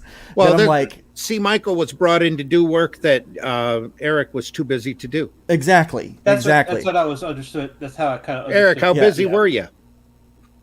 Nobody asked me to do anything. That's not what I heard. Rob made it. Rob made it very. He made it seem like you had been asked. Oh, Eric. Not only that, Rob would you have time to have done promotional work? Just a second, see. Eric, would you have had time to do promotional work? Sure, but I kind of need to know what I need to do so I can put it into my schedule. Somebody would have had to have communicated with you that work needed to be done. Exactly. And then all of a sudden, C. Michael's there. It was all a process to get rid of Eric, to set down that, look, he's too busy or he's not committed enough. Because he's not towing the line. Yeah. He's got to go. Yeah. And so Rob and I had a conversation because I was like, well, what is, like, like I said, I like Nita. She's got a lot of energy, but I've never met her before. And I don't know that she has the skill sets to take over for what we had brought C. Michael in for. Explain to me why that is something that needs to happen, which was never done. At that point, I think I became a target. But I'm asking. Well, that's because you were asking questions. Yeah. How dare you? But my question is this: but did you know what I was being brought in for as far as promotional materials was concerned? We had only briefly discussed that. That's why your name came up to begin with. Yeah. Was for promotional materials, and Mike Seeley's name was brought up for marketing, because again, as the kind of the idiot behind this whole thing, I was trying to find people that fit specific roles. We don't need 2 or 3 people doing internet marketing. We don't need that. No. We need people to hit a specific area so that they can do those jobs. You wanted to get back to the job definitions like it was spelled out for originally when Terraform was started. Exactly. That had already been splintered and spread throughout everybody. Let me add this. Just the one person. Let me add this.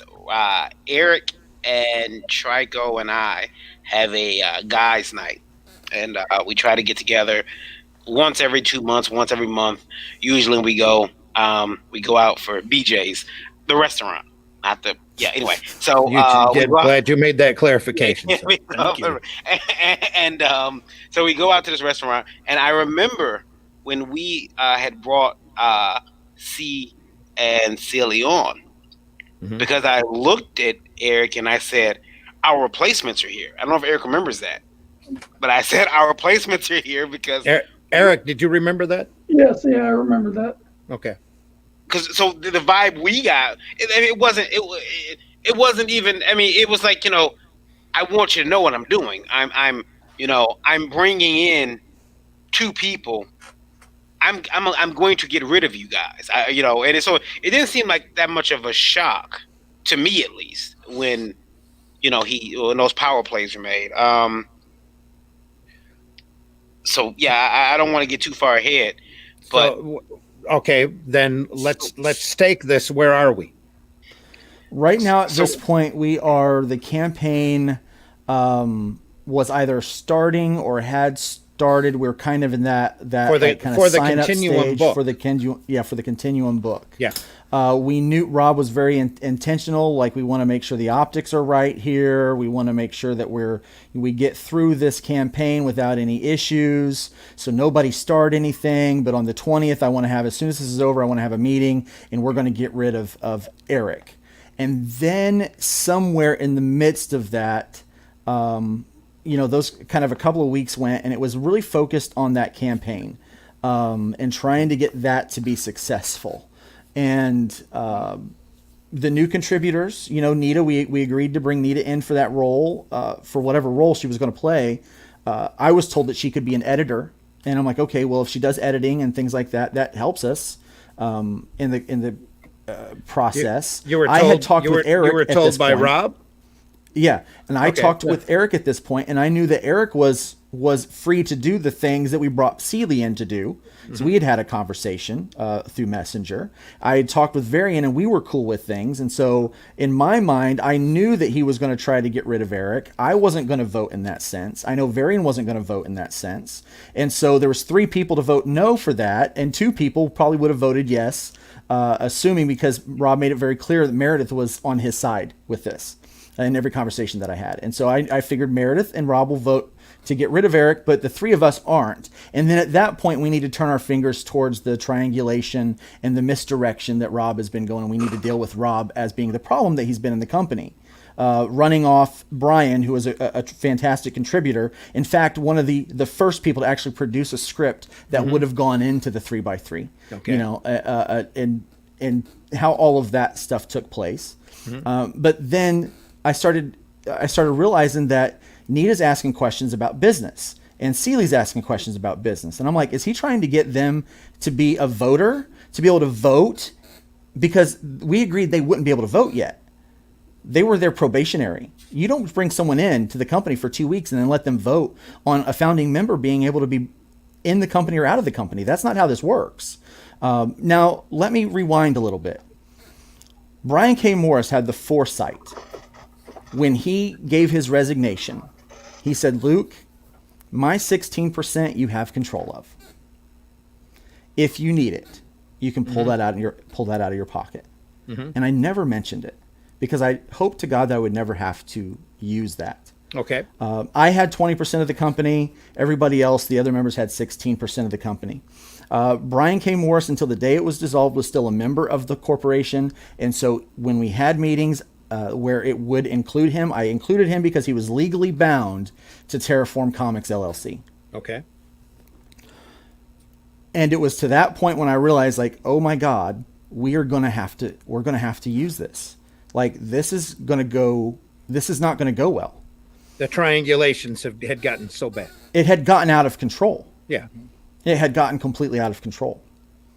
And the straw that broke the camel's back was Terrible Eric, the villainous, dreaded dinosaur man, did a podcast on Indie Volt Radio about webcomics. And there was one particular creator that had done something kind of out there, canceled their campaign, refunded everybody's money, and went and took his book to webcomics. He was taking a bold, independent move. Super bold.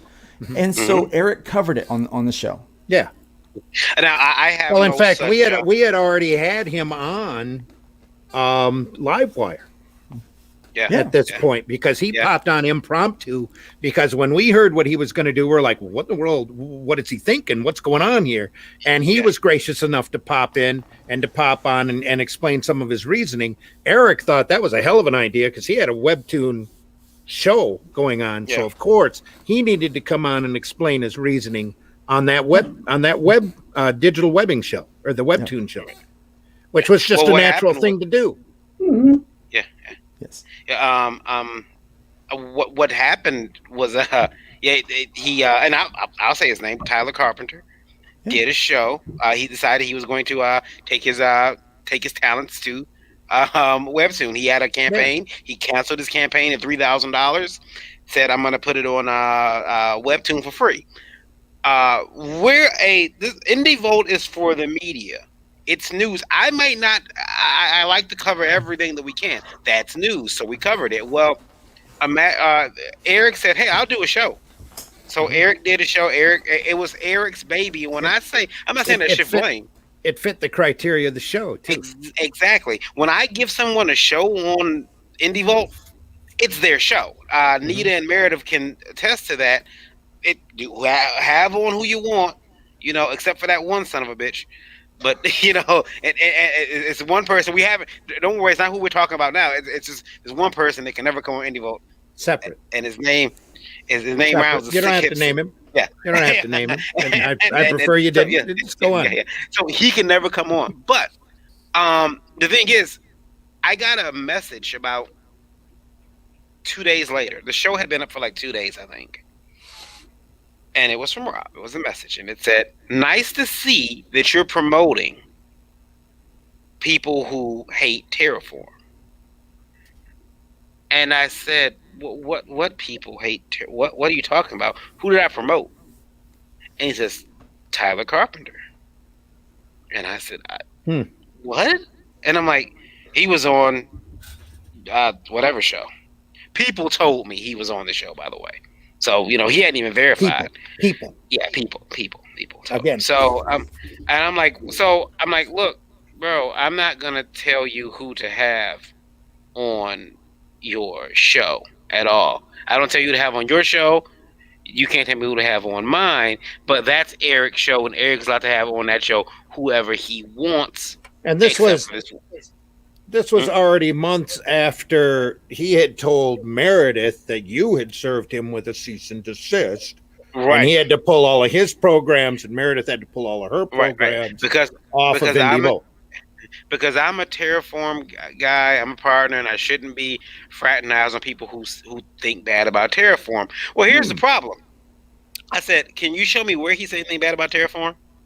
And I was presented 2 links. Guess what? Tyler never said anything bad in those 2 links about Terraform. He was critical of Rob, not of Terraform, but the two had become intertwined. Mm-hmm. So now to say anything bad about him was to say anything. Was talk about all of us. And I'm like, he's talking about you, not us. Yeah, I don't want to interrupt you, but I just want to piggyback on that for a second. Mm-hmm. He had become he always would talk about how egos shouldn't be a part of this, but there was one ego that overtook everything. And it came to the point to where if you talk bad or you're critical about Rob, you're critical about Terraform. Well, and I remember it was first thing in the morning. I literally rolled over and read this message, and I got upset. And I bounced in the chat, and I feel bad because Nita and Meredith are reading this, and I'm just telling them, like, look, I don't, he's not even he was talking about us. And by the way, shouldn't we be trying to extend olive branches in? He didn't say anything bad in that video. He's on there with a Terraform founder. If he said anything bad about the company, wouldn't that make him look bad if he was talking negative about the company? Wouldn't that make him look bad? And he's like, oh, okay, I see how it is, Varian. I see how it is. Well, don't protect me. I'll always protect you. And I'm like, that's not what this is about. And he just keeps going. That sounds a little manipulative. That's what he told you. And I'm like, yeah, well, see, but see, I've had several girlfriends that way, so I see what was going on. So I'm like, that's not going to work for me. That's not going to work for me. So I get mad, and I was livid. And I'm telling you right now, I was pissed. I picked up the phone, and I actually phoned Luke. That never happens, by the way. That never happened. And I'm like, it's 9:00 on a Friday morning, and I'm standing in the church doing some work. Yeah. And my phone rings, and it says Varian Grant, and I'm like, oh, here hell's about to break loose. I just know it because I had seen the message that was posted earlier. And so Very and I have a conversation. And everything he says is validated. Everything he says is right. And I said, look, he brought it up in the group with everyone. I know what he's going to do. I know that he's trying to get rid of Eric on the 20th. You know that as well. I know that he's trying to get rid of you, Varian. He's been working me for months to try to get rid of you, Varian. I'm not going to vote that way. It's not going to happen. I said, I've worked too hard. I've invested way too much into this company. The whole vision that Nita talked about, like she loved the vision of Terraform. That was what we had birthed in those original conversations before the company had started. I said, this is what I'm passionate about. And everybody said, me too. And everyone that was passionate about that joined together for this. And that I saw that being destroyed, knowing where he was wanting to go with it. And I said, Varian, here's what I want you to do. I said, I want you to bring that up, bring that grievance in the group, and I will support you in the group. Since he posted it so all of us could see, this needs to be a conversation that happens with everybody. And just before that, when Nita, I don't even know who orchestrated it, but there was a problem between one of Rob's IPs that he had done with Eric, and they didn't have a contract for it. And so Nita said, hey, I'm concerned about the contract thing if something happens. At that point, we all knew that Rob was going to try to get rid of Eric. And so that could potentially form some kind of a issue with contracts if Eric got mad about it. But what no one else knew is I wasn't going to vote to get Eric out. Like, Eric he's my friend. I like Eric. He's a hard worker. He's a good collaborator. I'm not letting another Brian K. Morris leave my company. It's not going to happen. So I wasn't going to vote that way. And Meredith will tell you, when you look back at all the conversations in February, the tone changed, because at that point I knew, I looked at where the fires were, and I saw who was holding the matches, and I knew who my problem was. And then I was just trying to determine whether or not the friendship that he had cultivated with me was real or not. And I started to determine that it wasn't real at all. That was the hard part for me. So we get in the StreamYard, and it's Nita, Meredith, myself, Mike Sealy, and Rob. And I come in and I'm trying to remain calm, and he's on the warpath. He's throwing around a lot of people are telling me, a lot of people say, there's no screenshots of these people. There's no emails. There's nothing you can provide to your partners, by the way. And he said something, and that means that everyone lies in business, Varian. And no one said anything, and that's when I'm like, what? No one. Everyone just looked at the screen like, like we were all that sick. Nita, did you want to say something? Go ahead. No, Nita was just shaking her finger wildly. Well, they're probably in agreement to she remembers it. She remembers it, but it was like he's saying this, and then the thing that set me off, and this is where I lost it, was he said, well, Van, we all know that you're giving information to Randy. And I'm thinking, oh my God, are we hearing this? That this guy is saying that I'm giving information. He's just said that I'm being called, like, the reason why I was being called to the carpet shifted. It went from I had Tyler Carpenter on IndieVolt to I'm not in the meetings enough. Yeah. To I'm giving up information to the meetings that I'm not in. And no one realized how sick that was. And I went off, and I'm like, look, you know what? I'm tired of it. I'm tired of the gaslighting. I'm tired of this BS. I'm being accused of something that I'm not doing. I'm not sharing any information. What information am I sharing? And that can never be, that was never presented. It was, I'm hearing rumors. What rumors? Right. Just that one. Oh, people will tell me information. You're giving up information. What information am I giving up? Our info. What info? What people? What names? Give me receipts. You can't give them to me. You're bullshitting. So you're bullshitting then, or you're bullshitting now. Which one is it? And that was the moment I went off, and Meredith had to calm me down. Meredith said, Varian, you have to shut up. Because I told him, I said, he had this thing where, and everyone will start nodding. You'll watch. Hey, Meredith, remember that thing you said? You were a genius. It was always something that was projected on to like what I said. Now let's not drag this Well, no, past.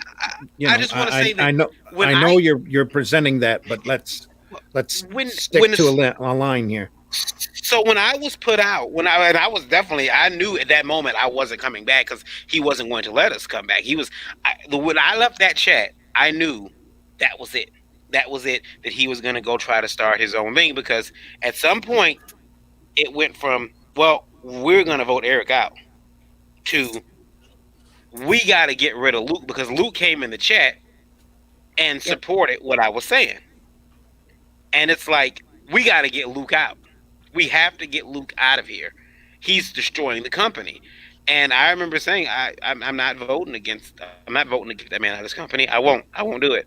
And I knew at that moment I was gone. And I never was invited back, which was fine. I didn't enjoy You were never invited back. What, into more meetings? Well, the vote that was presented was never to remove Luke.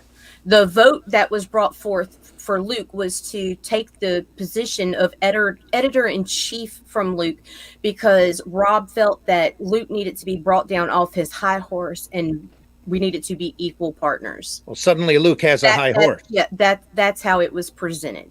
Okay. I remember Someone must have stole my high would, horse. I don't even know where it's at this point. I have a hobby horse.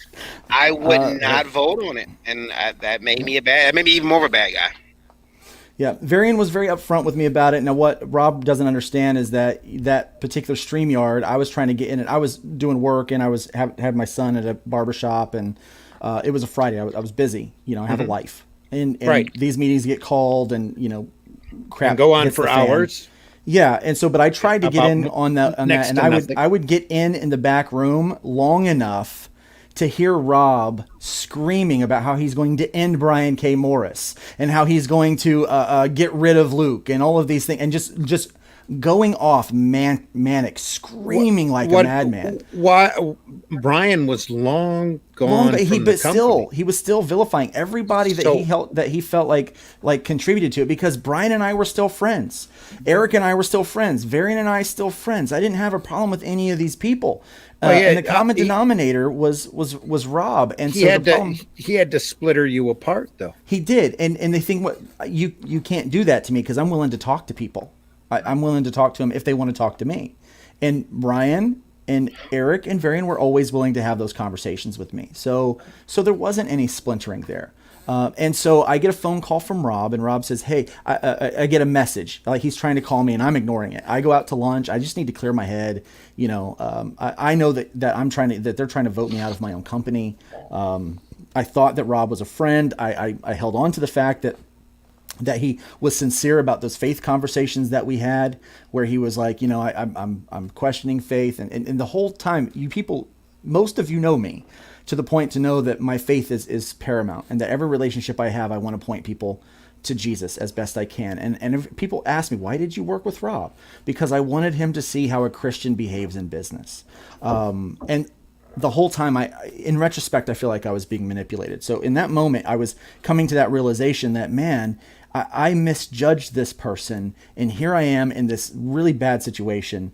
And he starts messaging me. I don't need to talk to my partner. I need to talk to my friend. And I'm like, for 1 second, I messaged him back. I said, Rob, I need time to think through this. Don't you think that I'm hurt by what you've done? You keep playing the victim, like, woe is me. Luke, you've hurt me. But you sent daggers through my back. I defended you publicly to all of the critics. And the critics are probably watching tonight.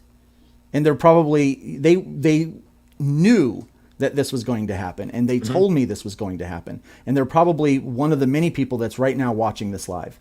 It was a tough realization.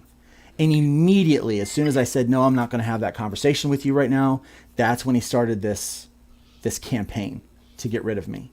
And I said, look, I'm going to take the weekend. I'm going to decide what's going to happen with Terraform Comics. I'm convinced that Monday morning, we will all still be making comics, but not all of us will be making Terraform Comics. And that's when I pointed out the fact that Brian K. Morris, who still has a vote, has given his percentage to go whatever direction I feel needs to happen. I already have 25%. I already have 20% of the company. I didn't want to have to pull that card and to be that guy, but man, it was such it was such a shitstorm that there was no other way around it. It had to happen. I had conversations with Varian. He goes, dude, you're just going to have to reboot this whole thing. And I go, yeah. I said, I think I am. Mm-hmm. It's going to have to just become completely rebooted, because not only was we dealing with the triangulation, the fires that were in there, the public persona of, while everybody else was working and doing their thing, Rob was doing so many shows and taking credit for so much of what Terraform was, and had made the public persona of Terraform Rob Anderson. The graphics, the clustered graphic design, the random just multiple title things, just all of those things that we said, look, Rob, you've got some serious talents, but now graphic design wasn't one of them. That's what Eric was there for. Like everything, point, it just became it became the Advocator, Written Sins, or whatever, with just the TC logo on it. At this point now, we're all gone. So, Eric had already resigned at this point. Yeah, Eric resigns, and we're gone now. I mean, I'm just going to move ahead a little bit here, because now we're gone. Before you do that, Varian, before you do that, we're pressing on 10 minutes after. Meredith probably needs to leave. Well, yeah, I was going to bring it to Meredith. Meredith, how long are you going to have to be gone?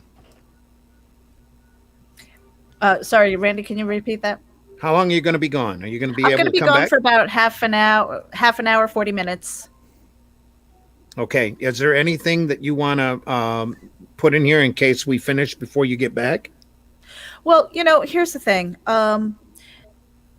What I'm seeing right now with I just wanted to put this out there because I haven't made it publicly known, because I mean, with the exception of like taking it off of my social media is my title as a founder of Continuum Comics. Why don't we try to hang on? Things have migrated into that, and unfortunately, we're getting into a situation where we might get stoned again. Well, here we'll go, because it's going to take a half hour to go through. Yeah, Meredith, this next phase. Yeah, we'll probably be here when you get back. Yeah, because this is jumping way ahead in the timeline, and I really don't want to do that. And believe me, folks, things get a little bit more crazier from here. So, this is where it gets really weird. Yeah. Yeah. I'll be back. Thank you. All right. Thank you. We'll be here. I think we don't want to not have Meredith have her say. Yeah, she needs to have her say. Yeah. I think what we need to do now, though, is really allow like Nita an opportunity to because I think it's fair to say this show here does not happen without Nita Lanning. No. Yeah. The rest of us don't. Nobody gets in a room together again without this woman here putting us all together and forcing us to talk, because she's our normal Ray. I'm just looking at the chat, and Josh says, please, someone plug Gemini sponsor. Volt 10. I sure wouldn't have come back to this kind of show, believe me. Yeah. No. Nita's, and I don't think she gets enough credit, and I don't want to make her cry, but Nita, I want to thank you for doing what you've done, to put everyone back together in a room and force everyone to talk and to put pieces together, because, and it's about this time in the timeline that everybody starts talking to one another. Well, no. Not everybody. Not everybody. No, Nita and Meredith are still working with Rob. We're on an island. C is still working with Rob. They're still working on Continuum. But Eric and Varian are comparing notes. Brian is comparing notes with Varian. And Eric. Yeah, there was Varian had a conversation with Brian, and it had come back to me where Rob had used my name in some talks he had with Brian to threaten that I was going to do all this fan art and rip Brian off. Yes. There's an issue about that, and I reached out to Brian because I wanted to make sure that he didn't think that of me as part of my character. And I really didn't. And I wanted to make that clear to Eric. But it was one of these things. By this time, I was feeling on the island. Mhm. And, because I left and I didn't want to because I felt I was deserting Luke and everyone else. But I remember one day, and Randy started having me on Sunday Funnies. Mhm. And one day, Varian was on, and he came with a question for us all.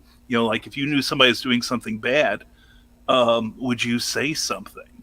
And I'm the first talk. I'm like, oh, hell yeah. Yeah. But during this time, and I think Luke will verify, I never inquired deeply about what was happening at Terraform, except, is everything going okay? You doing, was everybody Brian doing only all right? asked about me as a friend, how I was doing. He never inquired about the business. No, I didn't want to know. At all.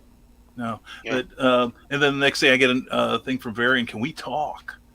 And we talked for a good long time, and I opened up. We cleared a lot of the air between us. That's because a lot of dots were starting to be connected and put into place. Yeah. And I found for Varian reaching out. I found out that Brian had never said he was mad at me about about being online. And see, the thing was, Brian asked me to come on Clever Title Pending, which was on Tuesday, and bumped into the Livewire show. And I said, yeah, Brian, I'll be there. Let's go. Let's talk.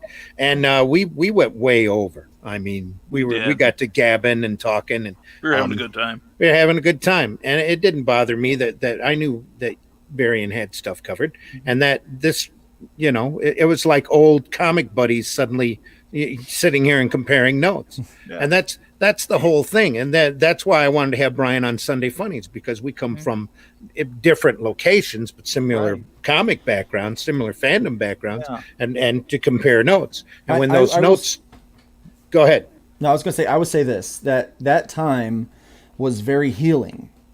Because, I was a part of some of those conversations, being able to talk with, freely with friends, and realize as we started comparing notes that, we don't hate each other. We're not. Eric had taken a vacation, was down here, down in Orlando. We went and had dinner with him, and it was like, man, it felt good. And to have the release of drama, of daily conflict, of all of those things, I was able to be more creative, to be more productive. And it was such a healing time. But then but not so much for Nita. Yeah, no, Nita's nightmare was just beginning. Yeah. And then, Nita, could you talk us a bit through what happened? I mean, because you were starting to appear on shows. You were a part of. You would come on Geekgasm a lot with my wife. What was going on? Okay, so during that time, I was editing a lot, and Meredith and I were spending a lot of long hours into the early morning trying to take care of everything and make sure that the production was good for the Continuum. Now, there was a group that everyone in this room, except for, I believe, Randy, at one point in time was involved in the Terraform Year 2 chat. I was in that one a little bit, but when I came on before Terraform, as I knew it, transitioned into Continuum Comics, there was another chat that was created, and everyone was supposedly invited into this. And there were like, I don't know, man, guys, there were like 5 or 6 different Facebook groups and everything, but there was a main one, and in that group, the constant 3 with the occasional pop-up of Varian, it was myself, Rob, and Meredith. Never saw Luke, never saw Eric, rarely saw V. So it was, these guys don't want anything to do with it. They want to see it fail and da da da. I was actually in that group. Now there was Eric. The villain. By this time, Eric was out of Terraform. Right? Everybody was a bad guy, but for me, no, not yet. It's nothing personal. But Luke and Eric were kind of, I didn't really know them. It was irrelevant. I did bring up to Rob on one occasion that I would like to go speak to Luke Stone myself. And it was like, no, you're going to go stir up, blah, blah, blah, blah, blah. And he was completely villainized, and Eric was too. And so it was nothing for me to write them off. However, the factor that he didn't consider is that before all this, I had already begun a friendship with Varian. And Varian and Krista and I I was going on their shows, we'd talk, and we were friends.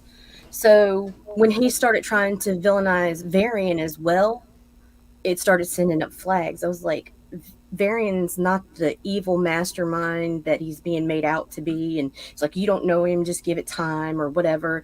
And shortly after that, there were weird conversations in the meetings that Rob, myself, and Meredith would have. Even now, mind you, Celia is a member too, but he's not here. It's just myself, Meredith, and Rob. Somebody's going to Luke.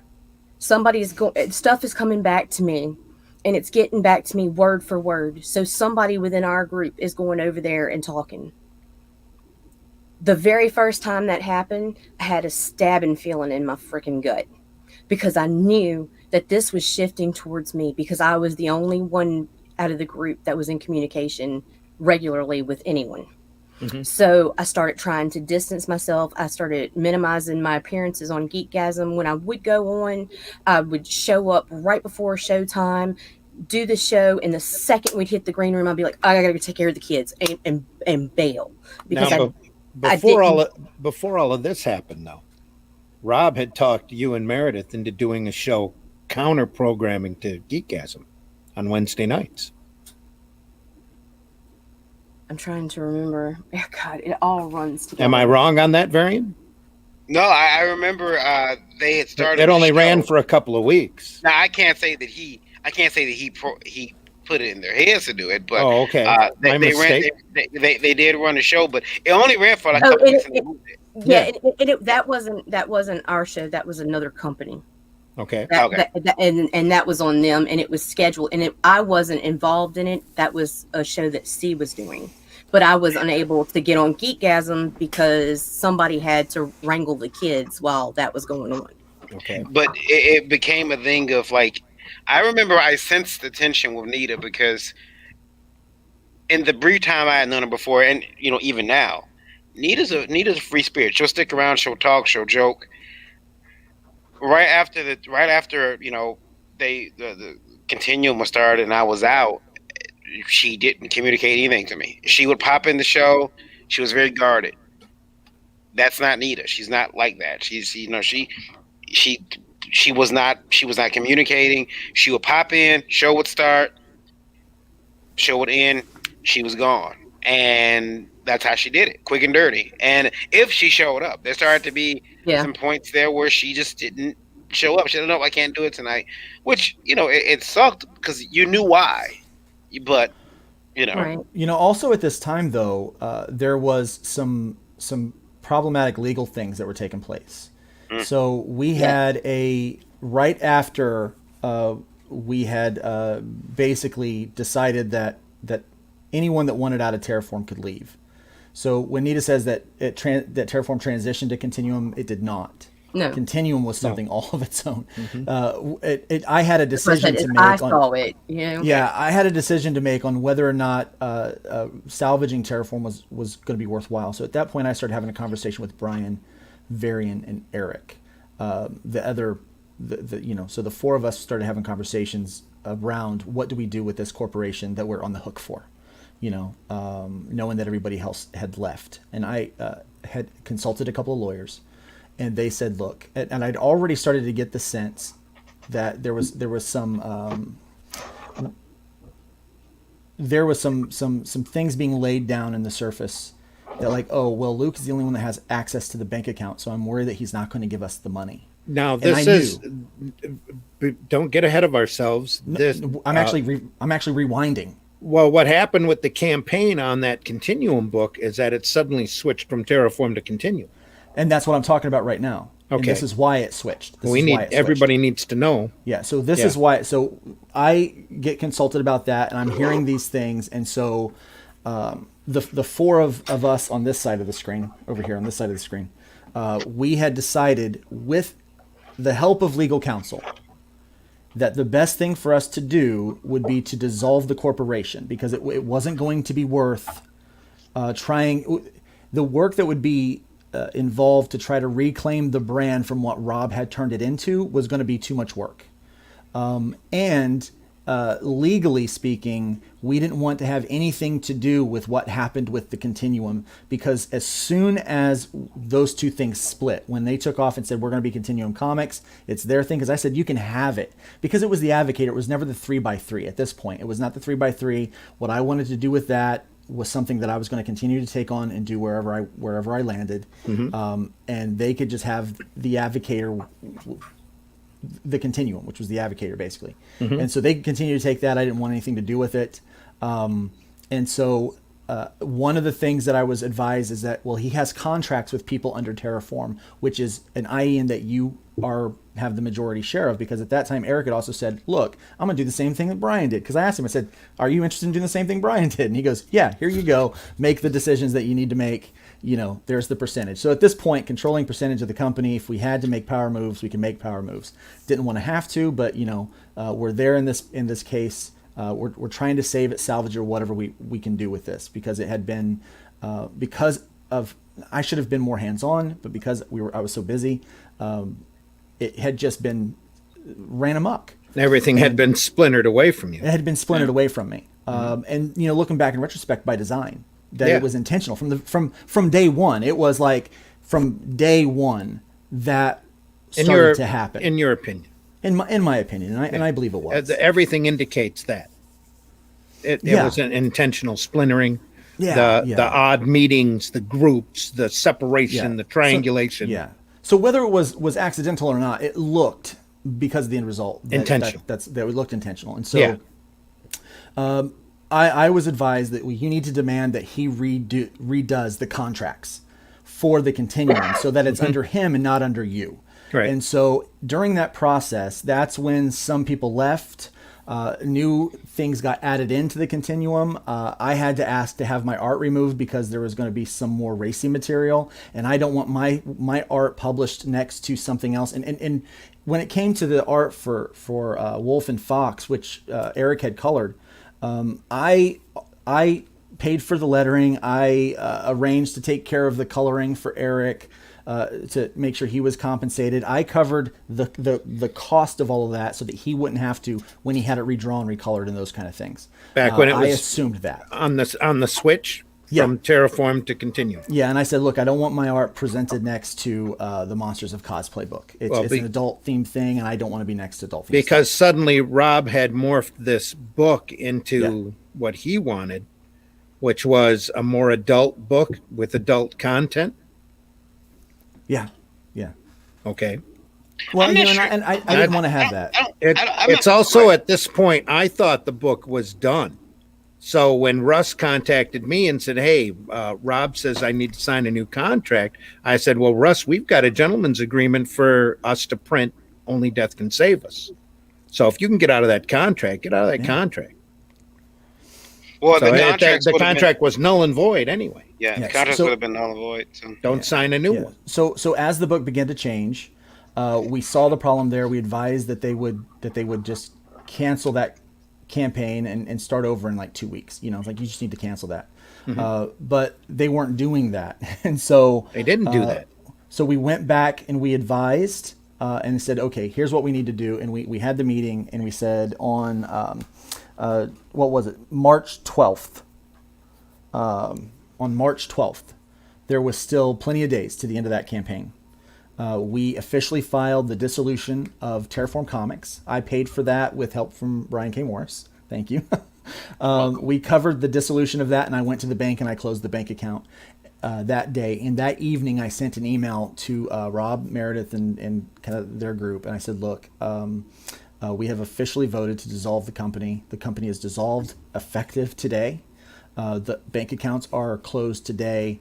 I need you to, we'd already talked about the new contracts, but I said, I need you to figure out what you're going to do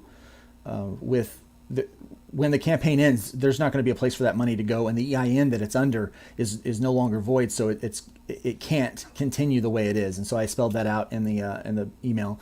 I also asked to have my art removed, which my art was removed, but my layouts were used uncredited for the new Wolf and Fox. And then I also asked about in May of 2020. Rob and I had gone halves for a corner booth at Tampa Bay Comic Con. And so I sent him $312 to cover one half of that booth. And so he secured that space, but it got postponed because of COVID. And then I asked, okay, well, we have this booth that we're still kind of on. I need, I'm happy to either buy your half out or you can buy my half out. But clearly I'm not going to spend 3 days in a booth with this guy. At this point, this is not going to happen. I'm not going to have my product next to his Hugs and Spanks. It's just not going to happen. And I'm like, and I got ghosted on that. And so so nothing goes on from there.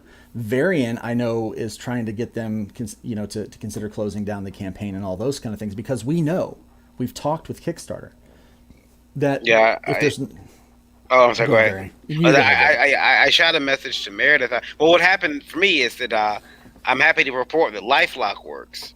I got a message like an hour after, an hour after Luke closed that account, saying, "Hey, the bank account that you have in Florida, it was just closed. All your money, if you have money in there, it's gone." So I'm like, "Oh, okay, that bank account's closed." And then I think about the campaign that's running, and I think, shit, where are those funds going to go? Where are those funds for that when that Kickstarter closes? Where's the money going to go? So at this point now, by the way, the Terraform Continuum, because I already shifted now to Continuum Comics. It's now a different product. The graphics are different, and but my mind is still on the people who backed it. For whatever reason, maybe they backed it off of a link that I shared or something. I don't know. You know, and I'm like, oh man, I don't want anybody to not get their product, because I'm thinking if the funds don't get there, they can't pay for the book. Mm-hmm. No one gets their book. So I was a little worried about that. So I reached out to Meredith. I sent Meredith a message, and I'm like, hey, Meredith, I got this strange phone call from LifeLock letting me know that the account had been closed. There might be an issue with that money. Look in there and find out what you can do, because the campaign is still open. Maybe once again, I think closing it and rebooting it would work. And Rob was told repeatedly to shut that campaign down and reboot it. Again, I was advised to do this by legal and by our meeting that we needed to do this because Rob was already laying the foundation that if that money went into our account, no matter where that money went, I was probably going to get accused of either taking some of the money or taking all of the money. And I was not going to have that kind of accusation pulled against me or any of the other partners that were still technically a part of Terraform Comics. Mm-hmm. I wasn't going to allow that to happen. And so two different lawyers, both one a friend, one a son of a church member, that I used to go to church with, said you just need to close down, dissolve the company, close down the account so that money can't go in there, so that there can't be any accusations of foul play. Sure. Now we should now at this point Nita knows more than we know, mm-hmm. because at this point now the campaign closes. Now if you use Kickstarter, that means the money goes. That they take all the money, they accumulate it all, and they send it to that account. Well, that account's closed. It's not there. Yeah. So, but now at this exact moment, talking to Nita now, Nita's starting to become more and more frustrated with her place over at Continuum because I've been frustrated. I was 2 weeks in. I was once. We were Continuum Comics. It was just a matter of days before I was like, what the fuck have I done? Why am I here? Now, and even over there, Rob is working on triangulation and splittering in order to keep control of that group. There were multiple meetings that were one-on-one, or myself, Meredith, and Rob, or Rob mm-hmm. and Seeley. And it was like, it got frustrating. It was, and whenever I presented the idea of I would message Meredith and I'm like, I don't want to meet alone. Because I saw things getting twisted. People that I knew wouldn't say certain things. You I just didn't. I wanted a witness Mm-hmm. because I already felt I had been targeted. I was targeted when I was a regular on Geekgasm because who else within our circle would have been the one that's reporting to Luke Stone? Right. Now that was not said directly until later, and that's Meredith's story to tell because she's the one who was told that I was never a friend. I was the traitor all along. She was running told through- that directly from Rob. yes. That I was never loyal. For the record, Nita and I never had a conversation until she was, I think, maybe 2 weeks out from. It was 18 days after I left Continuum Comics when I messaged you. The first conversation I ever had. Yep. The I- second. Second. The second, because there was one when I was with Terraform, there was discrepancies over artwork, and I messaged Luke one time and asked him to get together with Eric and Rob and figure out contracts, and that was it. And I immediately went to Eric and Rob and I said, look, Nita, and I believe Meredith also has some concerns about the contract, which then was brought against me as a grievance because, well, why did you name drop? Well, we're in a business together. There's no such thing as private conversations. And that was the problem. Or and that's shouldn't when be. I started to realize all these private conversations had become so common that when you have a conversation with someone else and say, well, You this expected it. actual person has an actual concern, that became the problem because then now you name dropped. Well, why wouldn't I? You had the actual concern. Well, let me go deal with it and just make sure that all the legals are taken care of. And they were fine. So there was nothing to worry about, thankfully. But that then became fuel about how, well, Luke's not a good editor-in-chief. Actually, that was a great editor-in-chief move. I would expect if I go to Randy and like, hey, Randy, I think I'm having a little problem with C, and then he can go and like, hey, Luke maybe has a little issue with this, and then clarify it, and then get us in the room talking together again, and that's exactly what you need to do. Yes. So that was our first conversation. Our second conversation was, like you said, 18 days after you left. Yep. But But apparently I've been going through the whole time. Yeah, I remember Nita after she had left. She had when she came back on some of the shows. She was almost apprehensive, Luke, to reach out to you because she was like, I don't know how the conversation's going to go because Yes, I remember that. Nita, you were a little worried about reaching out to him, and when you did, I mean, I'm glad you guys were able to get again on the same page. And again, I got it. Nita once again, she made everybody kind of sit and talk and say, no, sit down. We need to discuss what happened. Why do you dislike this person? Because we're not Because nothing ever. made sense. And Right. again, once the dots started getting connected, Right. all None So of let me us ask supposed you, to be why the were you same so one afraid to direction. approach me? Why were you so afraid to approach me? we're all bad men. Because we were because vilified. You and Randy and Eric were devils, and so was Varian. But see, the saving factor in that was the fact that I had already, just in the conversations we'd had, trusted Varian. I didn't know Randy. I didn't know Eric. I didn't know you. Y'all were easy to write off, but I knew Varian, and even though we weren't like best buds, there was something about Varian and his character that I trusted, and I believed him when he spoke. And so I was not quick to vilify him. Now, when it came to you and being afraid to approach you, initially it was because I was told that I would stir up a whole bunch of strife and I needed to just stay out of it because I wasn't there for the beginning parts and whatever. Essentially, very nicely told to mind my damn business, which is what I thought I was doing. You would stir up stuff. You'd stir up the truth. Right. And then later, the hesitation came because I resigned. Were the stories about you were probably wondering what the stories about me were true or not? Right. And also, I did not want to stir up anything at that point because my best friend was involved still. Mm-hmm. Yeah. And I did not want more drama created for her. Yeah. I didn't, it was just, it was a mess. It was a confusing, chaotic mess.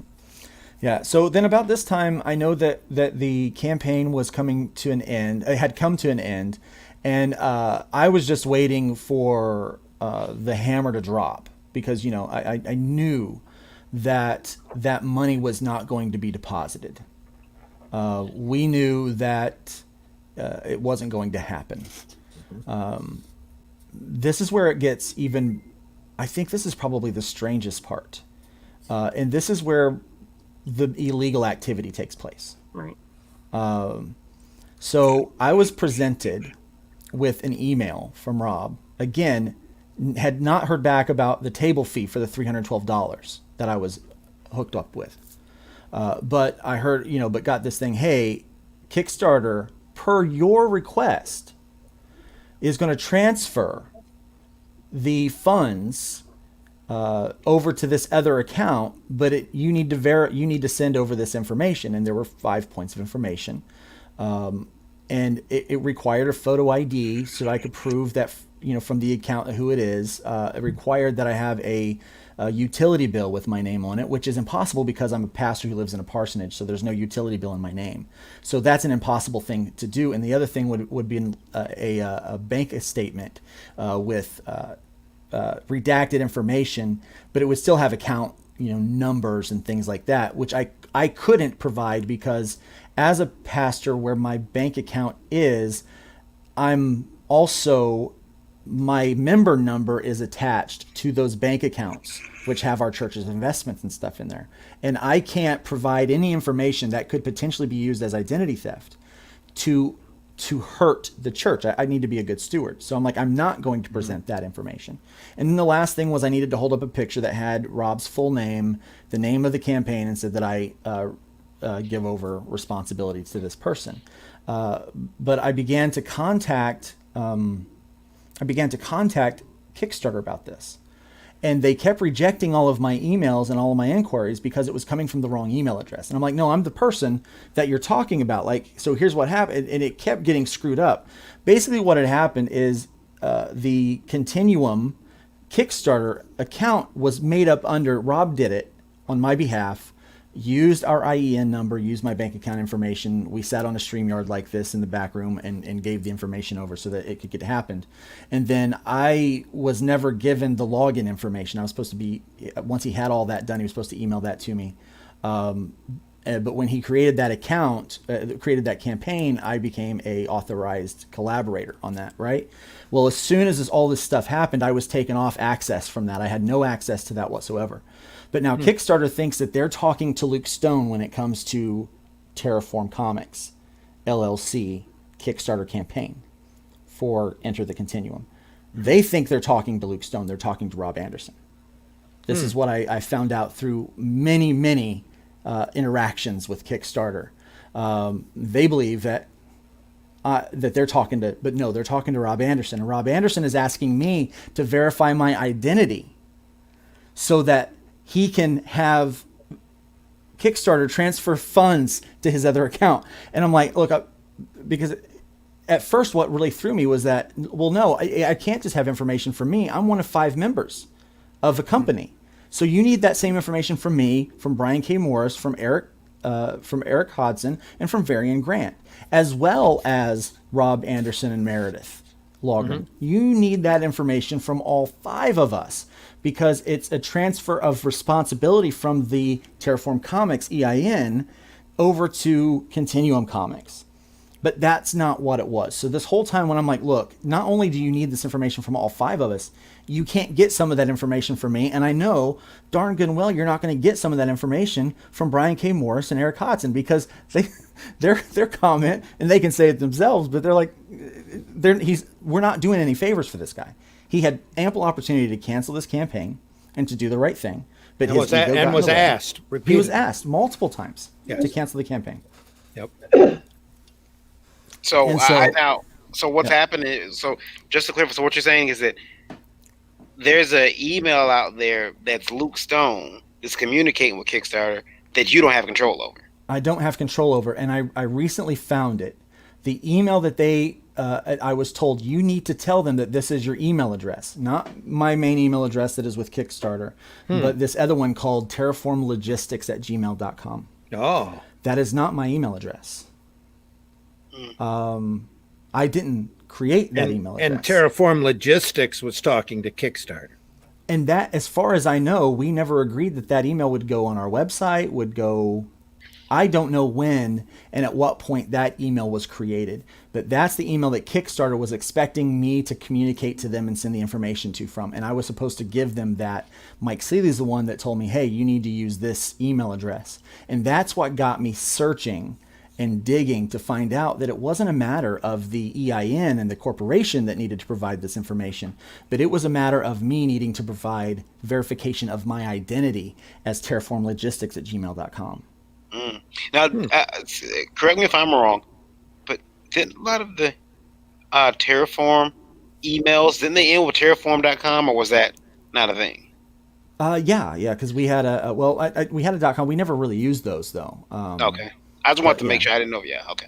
Yeah. So now I remember there was one official email address called terraformcomics@gmail.com. That was the one official email address that myself and Meredith had access to.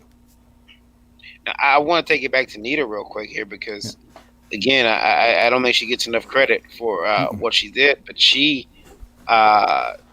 when she got out, and Nita, can you talk about when you left, or do we need to hear from Meredith first?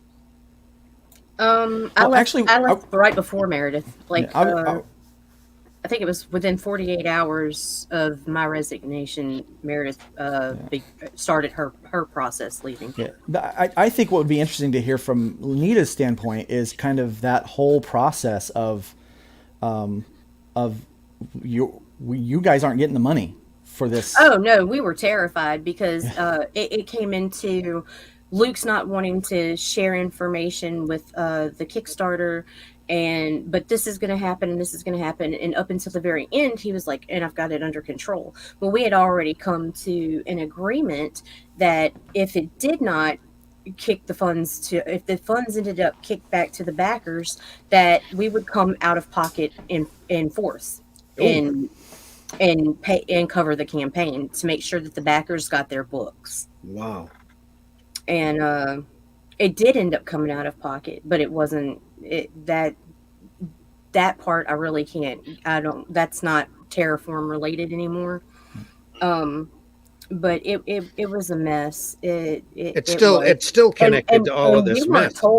We weren't told though that they were wanting people's personal information. What we were told is that the campaign Kickstarter had given him a PIN number or something, and that was all you had to do was message them and confirm that. We didn't know anything about at that point in time about the addresses and needing photo IDs and stuff like that, because when Varian messaged me, he's like, why do we need to give this information? And I was like, I don't know, man, you're gonna have to talk to Rob. And I ended up messaging Rob, and he was like, oh gosh, I wish I could find that message.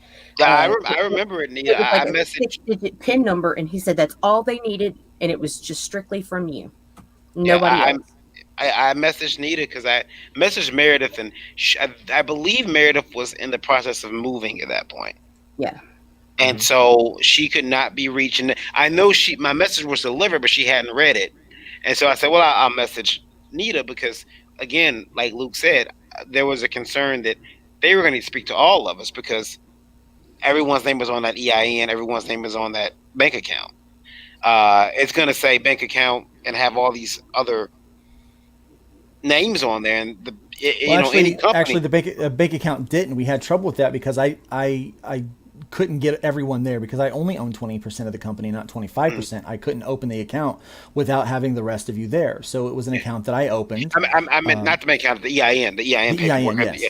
It would have all these additional names on there, and any company worth their salt's going to say, who the hell is Eric Hodson? Where's Varian Grant? Where are they? You have to bring them in too. Mm-hmm. So I remember messaging Nita, and she, like what she just said, she got back to me. She says, yeah, you know what? And I could tell she was kind of either frustrated with the whole thing because she said, yeah, I don't know. They just need to speak to Luke, but they're handling all that. And when Nita was detached from it at that point, I think. Nita, were you detached from it all, or becoming Yes, but detached? yeah, I was Thank you. I was done. But I wasn't going to tell you that at that point in time. It was a little bit No. later, like a couple Yeah, days later, that I told you I'd already left the company, because I yeah. didn't want it made public. I didn't want to make a stink. My husband had his first sequential art being published through this company. Mhm. Meredith was still working for them. She's my best friend. I didn't want drama and more dirt, and it was confusing and chaotic enough without anything else. I know that I got. He had asked us to contribute to the campaign. I don't know if you guys remember that. I do. To contribute to the campaign that was running, and I contributed $10 just because I figured at this point I'm a part of the company. I'll probably get a book or two, to have for my own, and maybe one to give away or a couple to give away, and also I'm the distributor, so I'm pretty sure a box is coming, and so I contributed for a sticker, for a Terraform sticker, and my last interaction with him was I got the sticker. It came in a big envelope, and it was really well packed.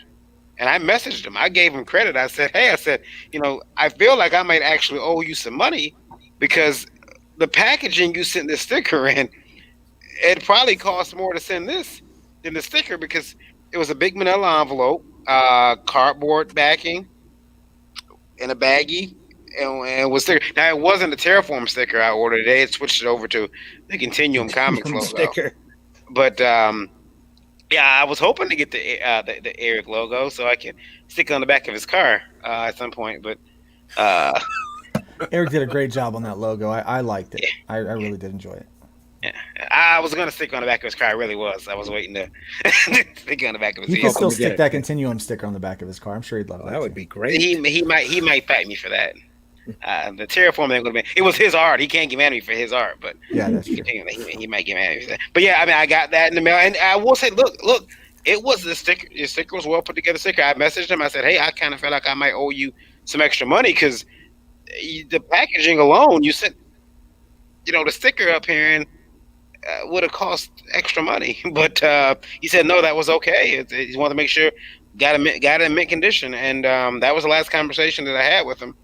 But it just to sit back with people, to sit back with Nita, and to I wonder now how many people out there that dislike me that don't even know me, that never Right. Same. sat Same in the here. room. Same here. Well, I mean, I know I was vilified. Obviously, Nita and I get along great now. Meredith and I were always kind of. I really enjoyed working with her. In fact, her first published work was in the trade paperback. She did 2 pages Of the for me, hybrids. The for hybrids. Yeah, and she's had intended to collaborate on a backup story, kind of like the origin story of one of the villains, because we kind of share an affinity for some of those darker stories and things. And so I always liked working with Meredith. I never liked that she called herself the comic book noob. There were plenty of times when we were in conversations and she would have an idea and her input was downplayed, or Rob's expertise was somehow inflated. But I didn't feel it was fair because a lot of times she had these really great ideas, and I would call Rob on those things. In fact, there was one conversation that ended with me like, "This is why people don't like working with you," and then it was a half an hour tirade of why people like working with him, and I'm like, and conversation was over. I mean, that happened sometime in February, and it was frustrating because Meredith and I had lunch. We met at a convention, and we wound up having a late lunch, early dinner. Her and her husband and my wife and kids, and we just had such a great time hanging out with them. And it's so sad that those relationships got hurt because of the actions of Rob Anderson. And Nita, I was vilified to these 2 people. You know, there was things about me that's not true that was told to these two people. And there are people out there right now who do not know me that have heard a narrative by Rob Anderson that doesn't match the reality of who Luke Stone is. You know, and the same's true about Randy and Varian and Brian and Eric and now even Nita, that there are people out there and Meredith that they hear a narrative about these individuals that's not true, but it doesn't match the reality of those interactions that you have with those people. We have now learned that all of us are perfectly pleasant individuals that love to collaborate together. Well, Very I don't know. I'm pretty difficult to work with. Right. But see, and again, there's that camaraderie. There's that community that doesn't normally exist within the industry, but there is that here. And those things, when people see that, they're like, well, how is it that they can be like this and then you say something different about them? And the only way to do that is to keep people from verifying the truth. Yeah. And to try to say that all of us lead these drastically crazy hidden lives, like we are Jekyll and Hyde, like we all are like we are like one of these like John Wayne Gacy, who lived this public life that everyone thought was great, and he turned out to be this mass murderer. You know, like that's the only way to sell the lie, and it becomes more absurd than reality. You know, when you look at it, it's like, well, what is reality? That Rob Anderson vilifies anybody who questions him or hurts his ego.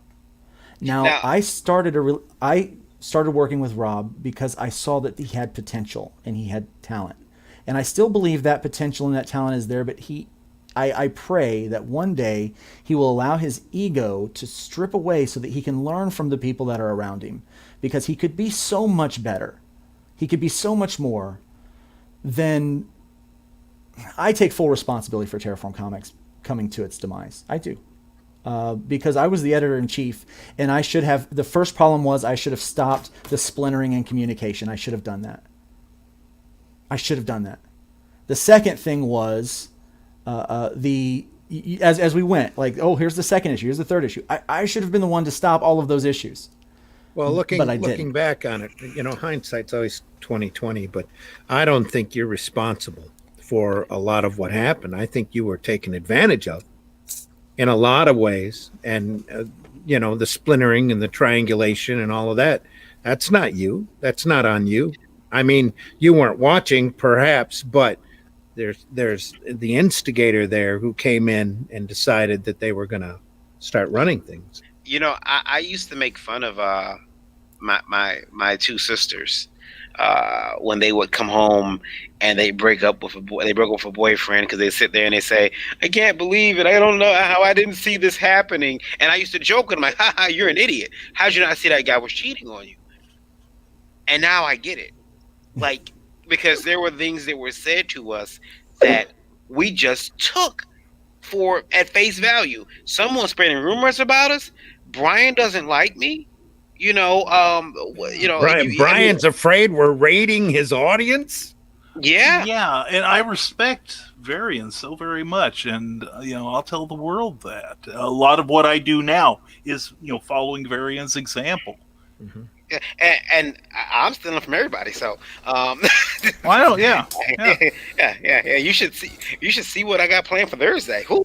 I'm a straight and I'll be honest, again, like what you said, Nita is so responsible for this happening. She came to me and she talked to me. She's like, I'm sorry, this is what happened. And I was like, no apology necessary, because I had already come to terms with, I knew what was happening. And how fitting it was Nita, though. Mm-hmm. The one person that he chose to replace everybody, it was fitting that she'd be the person that's like, I'll bring everybody back together. Well, I had guilt over it, because when everything started to hit the fan and things weren't lining up, the stories behind the curtain of Randy's treachery and Varian being evil and Eric being everybody was evil, and not just the people involved in Terraform. Suddenly, everybody else in comics was somebody you need to stay away from. Yeah, and I take a lot of the blame for what continued after the CCX transition. Well, to me, it was a transition, because totally outside of my character, I am not afraid of confrontation. I will walk up to the biggest man on the face of the earth and put my finger in his chest, and we're going to talk and clear this out. It was totally out of character for me not to go and talk to Luke in the very beginning, in my beginning of the story. And so when it was said and done, it was like, okay, it's time for everybody to get together. We need to lay everything out on the table and hear everybody's side and everybody's story, because nothing makes sense, and it's all chaotic, and it needed to be aired. And that's what's important here. That's why we're here, is because there's so much out there that it all needs to be not just aired between us, but the reason we're doing this program is to warn people that there are people out there like this. There are times where you get into these associations, or you are think that you're all getting together in order to rise up as a group, and somebody comes in and weasels, and that ego gets in the way, and everything just ends up turning into a cluster. Yeah, well, that's absolutely true, and I feel like there are people in the industry that exploit newcomers, and I can see that Nita was used as a way she's being exploited. It's someone that he felt he could manipulate. I feel like Meredith and I were definitely used in a sense to I guess help his reputation in some way. Because he'd burned so many bridges that I'm learning about now. I didn't know about it before, but I had so many people come up to me beforehand and say, "Don't work with this guy. Don't work with this guy." I've even had a couple people like, "Hey, I told you so," and I'm like, "Yeah, I get it." I even think some of that ties back to Indie Volt and his association with the radio program. Yeah, I think it was all to man. There's what word am I looking for? But basically to make his reputation look better. It's like, well, look, Luke's hanging out with me. Luke has a solid reputation in the comic books, in indie comic books. Meredith has a solid reputation with people, and I think that, some of those things, I feel like I was manipulated in those things. And I feel bad about that, because I think that, it's like, man, why wasn't I wiser to those things? But I think what it is he was really good at looking at my sense of wanting people to be redeemable. I believe in the underdog. I believe that people have second chances, that they can change. I believe that anybody can grow. And, when you come to me and say, look, I want to help change my public persona.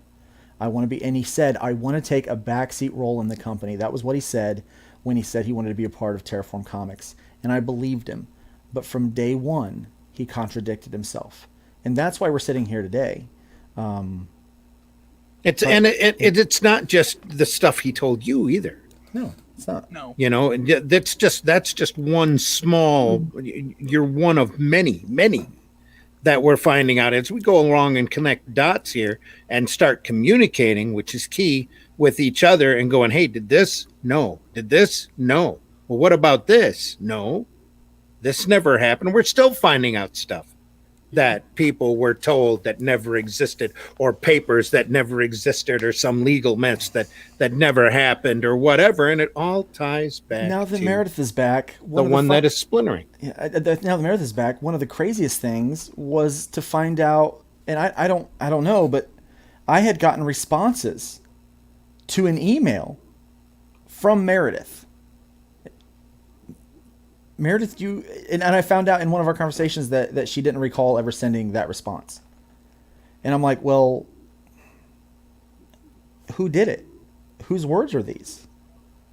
If not Meredith's. Did you show her the email? Yeah. Yeah, I think Meredith? That was for me. That was no. It was mine. It was selective memory that I didn't remember. Okay, maybe it was selective memory. I don't know.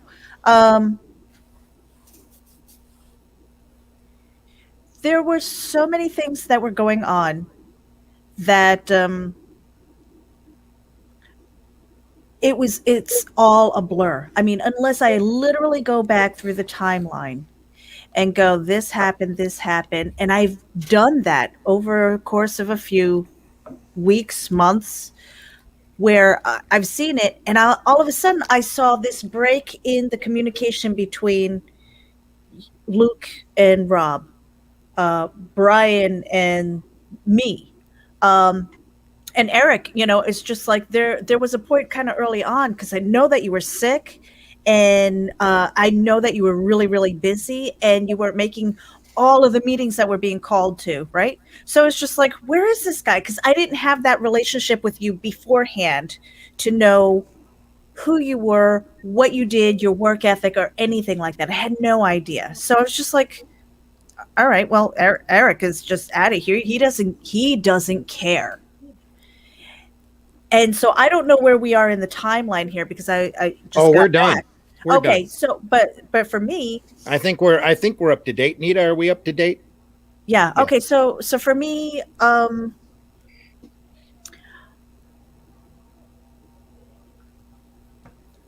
trying to think with You can go back to any point where you can, Okay. just whatever you're comfortable with. You can even pick up where you left off from, and take it, because I know you've got stuff to say. there were so many things that happened where I take personal responsibility for it, because I am a grown woman. I could have easily gone And sorry to to interrupt you, but Luke just got done saying the same thing about himself. No, I'm serious. He's a grown woman. No, Yeah, he's a grown got so woman. many things to take Who knew? responsibility for. Not that he's a grown woman. Yeah, I mean, I take personal responsibility with that, because I am a personal grown woman. responsibility. I could have It's all gone on to him. I could have gone to anybody. And so it was easier for me to say, okay, you are representing me. You are going and you are speaking to this person and this person on my behalf, because again, we were kind of segregated, and it was just, how many times has he said, remember when you said, and I was like, I know that we've had these conversations, but I don't really remember saying all of that. I may have. It's hard to and remember pieces of it. something that was in a meeting at 3:00 in the morning, because we've been talking after a late night stream, in the green room. It's impossible. And when you start getting gaslit with that, like, oh, remember that one thing? And it goes back to that. Remember that idea you had, or that thing that you said? Wasn't that so great? And it made you feel good about yourself enough to be like, okay, maybe I did say that, if that was such a great idea and you thought so. We just, and then when you're so tired and overworked, and it's like you're arguing over every last little thing, when you have to fight for 45 minutes over the pronunciation of the word library. Yeah. And that carried through. Everybody's shaking their head. Meredith and Heather are shaking their head. Carried through. I remember that one. Comma was a battle. Every and Luke, comma. I mean, you and I hadn't talked for a good long time. In fact, this is the first time that I think I'm sitting in a room with Brian. Yeah, we had some words. Yeah. But there are certain things that I take full responsibility for, because I was perfectly capable of, but I didn't. Now, I don't know, Nita, how far into Continuum did we get into? Barely. I didn't, but She scratched the surface on the. You needed to be here for that, because a lot of that is us. A lot of that is being carried over. I mean, you want to talk about a repeat situation. We're looking at that right now. Go ahead and get into it. Go for it. Well, okay, so they already know the whole scenario of the EIN and closing down the corporation, when and the money not being everything released. was happening, when we got that notification from Varian. Yeah, when we got that, Varian mentioned an email because he we got a the LifeLock email notification. from LifeLock about the bank closing down. Mhm. All of a sudden, it was just like, oh crap! Okay, now we need to get banking. It's like, okay, now we're starting to get Continuum Comics LLC. We need to make sure that that is set up because we've got this ongoing campaign. All right, so going back to this, the whole campaign for Continuum Comics.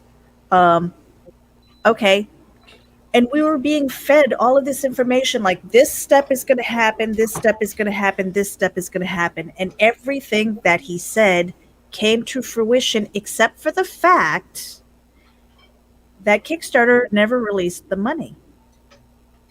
Kickstarter never released the money. And so here it is that Nita, myself, Rob, and Sealy were in a room. We were assured that all of these events were going to happen. But the end result was that the money didn't get released. Now they're in a panic because you got to deliver the books, right? Now, without being notified, Nita and I did not agree. One of the parties decided to front the money to get the books printed. Now, wait a minute. I didn't agree to that. I did not agree to be in debt to any one of the parties. No, because we were waiting. If you take it back just a little bit further, we said worst case scenario, we would each go in. We would each go in. So now we're looking at this situation where one of the partners fronted all the money, and it's like, okay, now he's done that. Now I'm invested because we have to pay for shipping for these books that I didn't agree to buy or be in debt to. So now I'm in with the initial deposit for the bank account and to make sure that shipping costs were covered. So now I'm in for $360, not including the cost of the LLC, which I just consider that a write-off. Okay. Now, so we were hustling, and I'm results oriented. I am task oriented. I went in and I got the EIN, and that is under my name. Luke would know this. Anybody who's put in for an EIN, it's under your name, and you can add your business name. Mm-hmm. So it is under my name. I opened up the bank account, but I have the other three as not signatories, but they are on the account because we were equal share partners. Okay. The LLC is something that I opened up, so I was the managing partner in that. Now we're going back about 7 weeks, Nita. About 7 weeks where we separated from Continuum Comics. May 8th. Yeah. Okay. May 8th, separated that. I literally filled in the paperwork to remove Nita and myself from the LLC. I filled in the paperwork, but because my name is getting removed, it has to go to another manager. Well, I've been checking after about a month. I kept on checking, and I said, why is my name still there? Well, this past week, I said, hey, what's going on?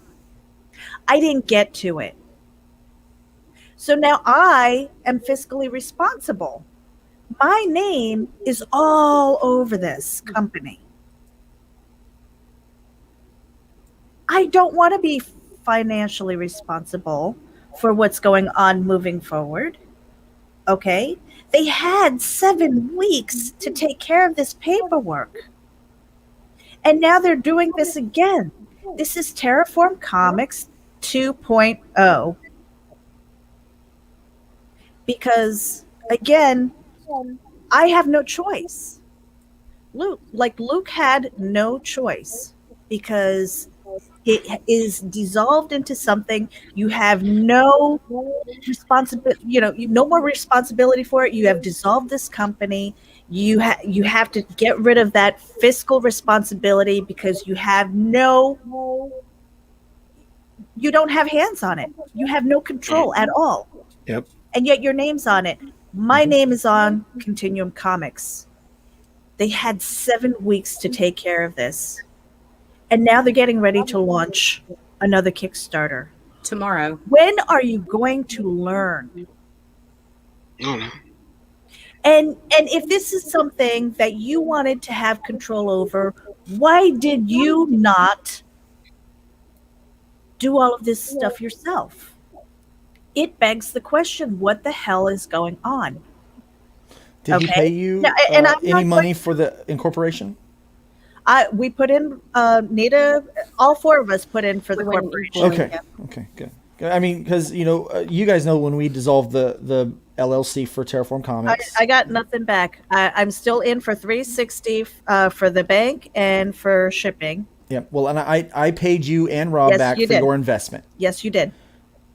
There were even fees taken out when you sent the money to me. I paid you the money back minus the fees. Yes. Well, so that you got your full investment back. Yep. And that's kind of been my method the whole way, and that's why I'm into this thing, a few $1,000s, because I wanted to make sure everybody was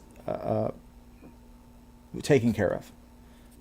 I didn't want, like you, I don't want to be fiscally responsible for a company or for a product that I have my name is on that, but I don't believe in it.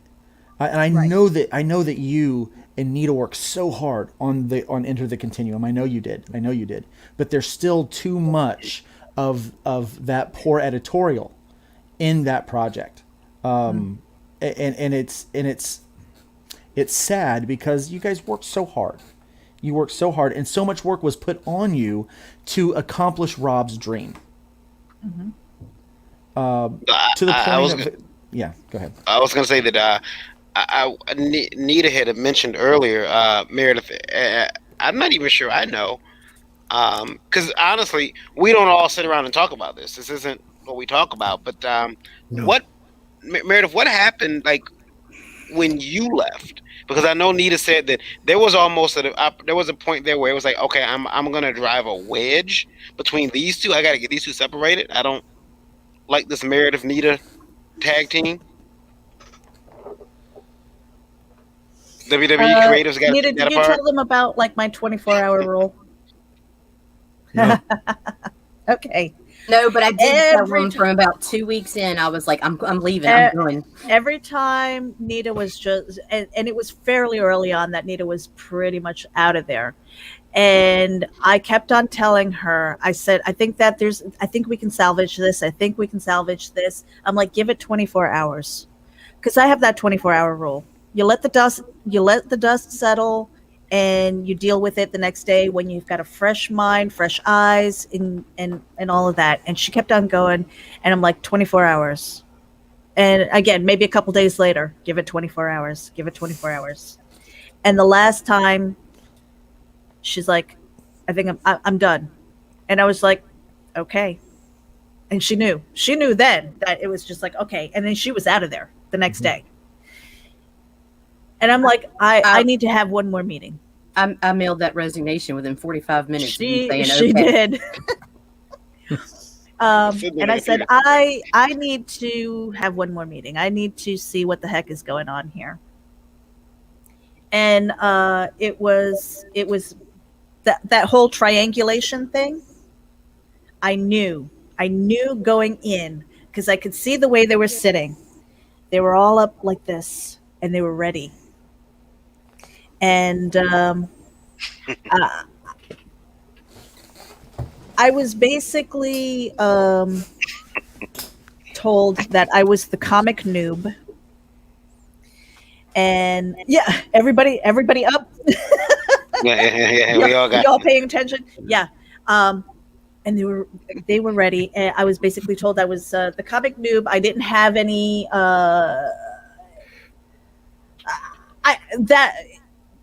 it wasn't said in so many words, but I brought no value.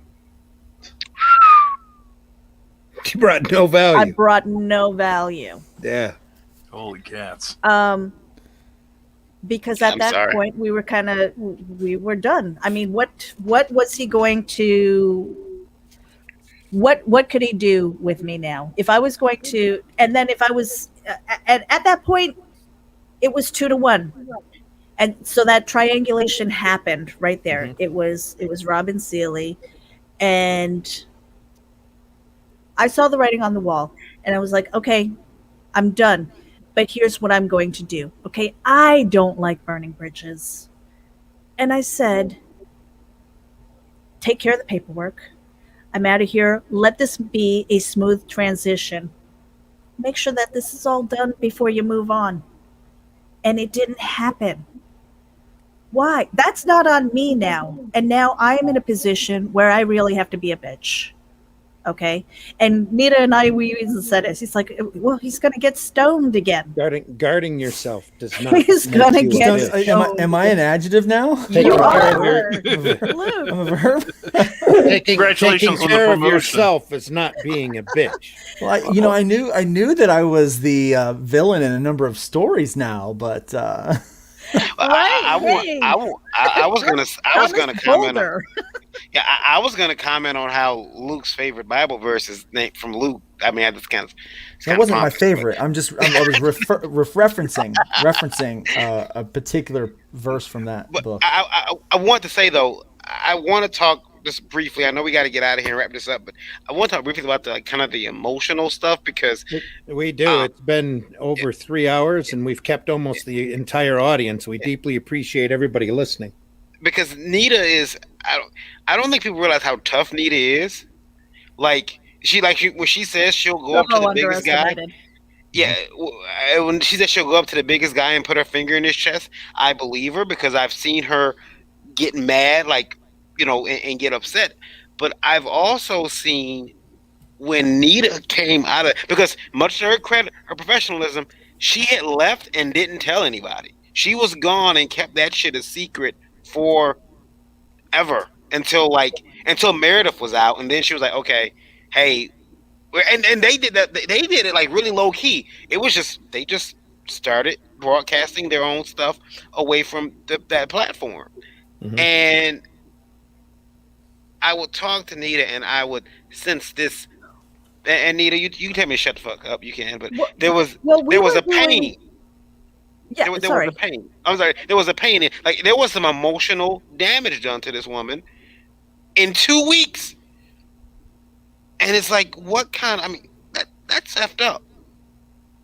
Well, the thing is I've been the underdog, and that's where I got lured into believing Rob to be a good person. I've been the one who felt like the world was against them, so I could relate and being the innocent party. And so that's how he got me. And I would have been the most loyal friend that man could have ever known for the rest of our freaking lives had he not flipped scripts on us like he did. Nita, I was loyal to him. I defended him to many of the people that are watching right now. Oh, sure. I defended him stuck publicly. my neck out A lot a of us bunch of have done times. We all started out I thinking have- he was a great guy. Yeah. Right. I And have It was said very that helpful. he was like a little brother to me. the Mhm. part that got me is Yeah. I was loyal until the end. Even to the point when I resigned, I still wanted to maintain a friendship. I just would not ever work with him again on any professional level. But what killed me is immediately upon my resignation, instead of coming to try to talk to me or anything, he immediately began stabbing me in the back. He started saying that I was never a friend. He should have never trusted me, and that to me that was a big deal because I was nothing but fucking loyal. And you've even approached him because, I mean, there are streams that he's had where he has called you the most loyal friend. If you want somebody in your corner, you want Nita in your corner. And you said, well, which one is it? That's Yeah. all part of the I- grooming, I think, though, isn't it? Yes. The compliments and telling people how great you are, how talented you are, how invaluable you are to him. But as soon as you're no longer a value, all of that becomes a lie. Right. It's not there. And I'll be honest, we've been talking for 3 hours and 22 minutes, and this is the longest conversation any of us have had regarding this topic. Yeah. And And it's I'll- in a way we're learning things even that we didn't know before. Yeah. And to be honest, it's a bit healing. Yes. But and there's, like, I mean, there's still more stuff. But I know we won't get into it, but there were still more things with just like watching, with us all coming together, like you said, the healing and finding out that there was like again, we were never supposed to all get in a room together again. Like there was so much Oh yeah. anger and animosity between us. Yeah. That wasn't going to happen. Well, see now, okay, so like when Nita and I first started with Ragin, that was before before we left Continuum Comics. You know, I mean, these were things. And how many times did he come up to us and say, "You're wasting your time. Don't do that," all the time because needed to because it only was focus diverting on- our time and effort from what he was doing or what he wanted us to do. Yep. So, and we were like, wait a minute, you're launching a show every other day. You've got your Giannis going on. You're doing on shows and all this stuff. I'm like, but that's not okay for me. And I don't know, Nita, did you tell him about the pulling my story? Oh no, that was Okay. your So part. when we were in this this whole meeting and the dust had settled and we were separated and we got our LLC and we're all celebrating and stuff like that, and Rob comes up to me and he says, "Hey, you know what would be really hysterical? Because Luke, when did you launch your campaign? Which campaign? The You talking the most recent one. Oh well, the most recent one was I've launched 2 since This most recent one. this Okay, most recent one anyway. I launched. I think July, June? No, Okay, what so day? May. so right We did May. before the launch, I think you were planning it, and we were seeing like that you were advertising it and everything, and we were laughing and stuff like that. You know what would be funny is if he's planning on putting in that trade paperback. He's like, you should pull your story. You should totally pull your story. Oh my God, the look on Luke's face, and we laughed. I laughed. And then the next day, that 24-hour rule, I was just like, wait a minute. Why would I pull the very first story, the very first publication that I was ever in? I'm like, what purpose would that serve but to hurt me? Wait a minute. What the hell is going on here? Why would that even pop into somebody's head to help a creator self-sabotage? And I laughed about it.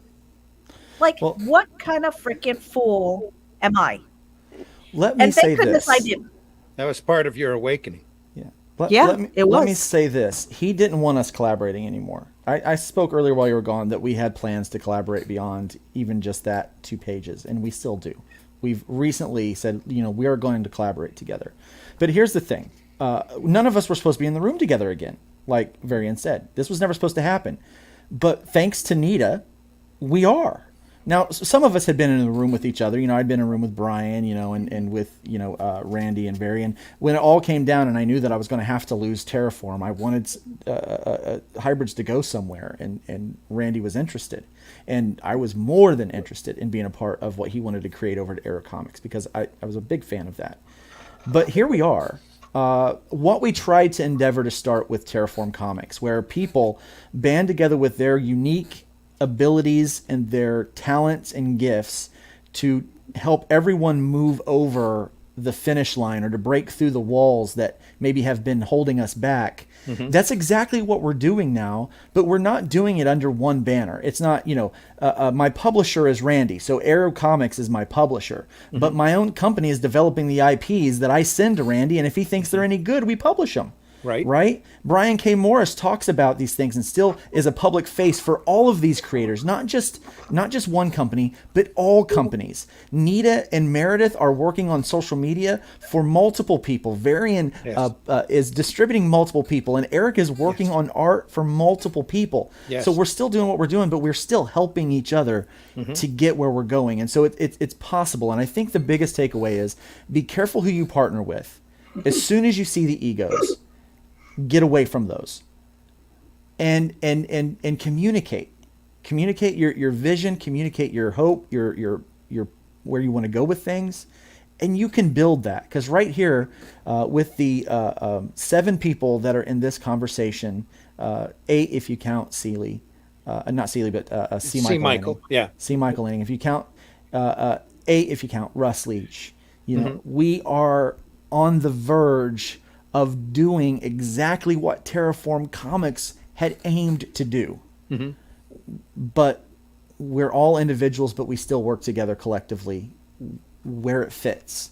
Yes. But we still have our own identities as well. And I think it's just, you know, we're seeing what works. That's very important, is to keep your own identity.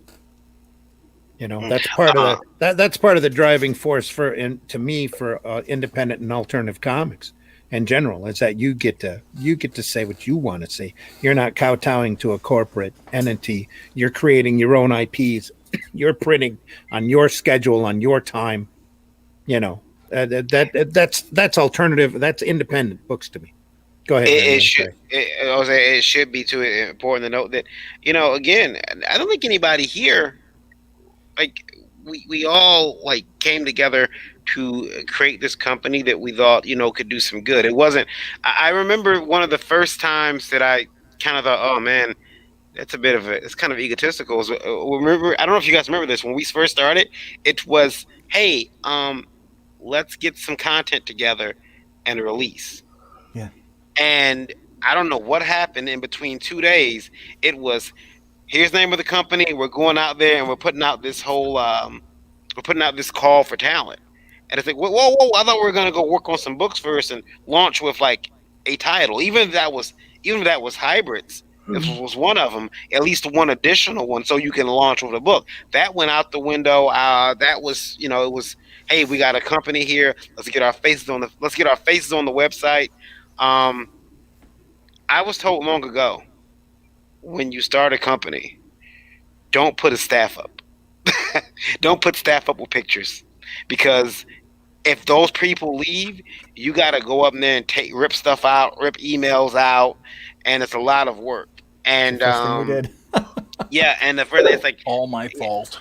Yeah. So it was, you know, Blame Brian. Yeah, everyone else does. And I want to also say that, unlike everybody else on this panel, I take zero responsibility for what happened. I was a victim, and I expect reparations. I've already received a Target merchandise card from Brian K. Morris. Only had $3 on it, but thank you, Brian, for my reparations. No problem, man. The moon, the stars, anything for you, my friend.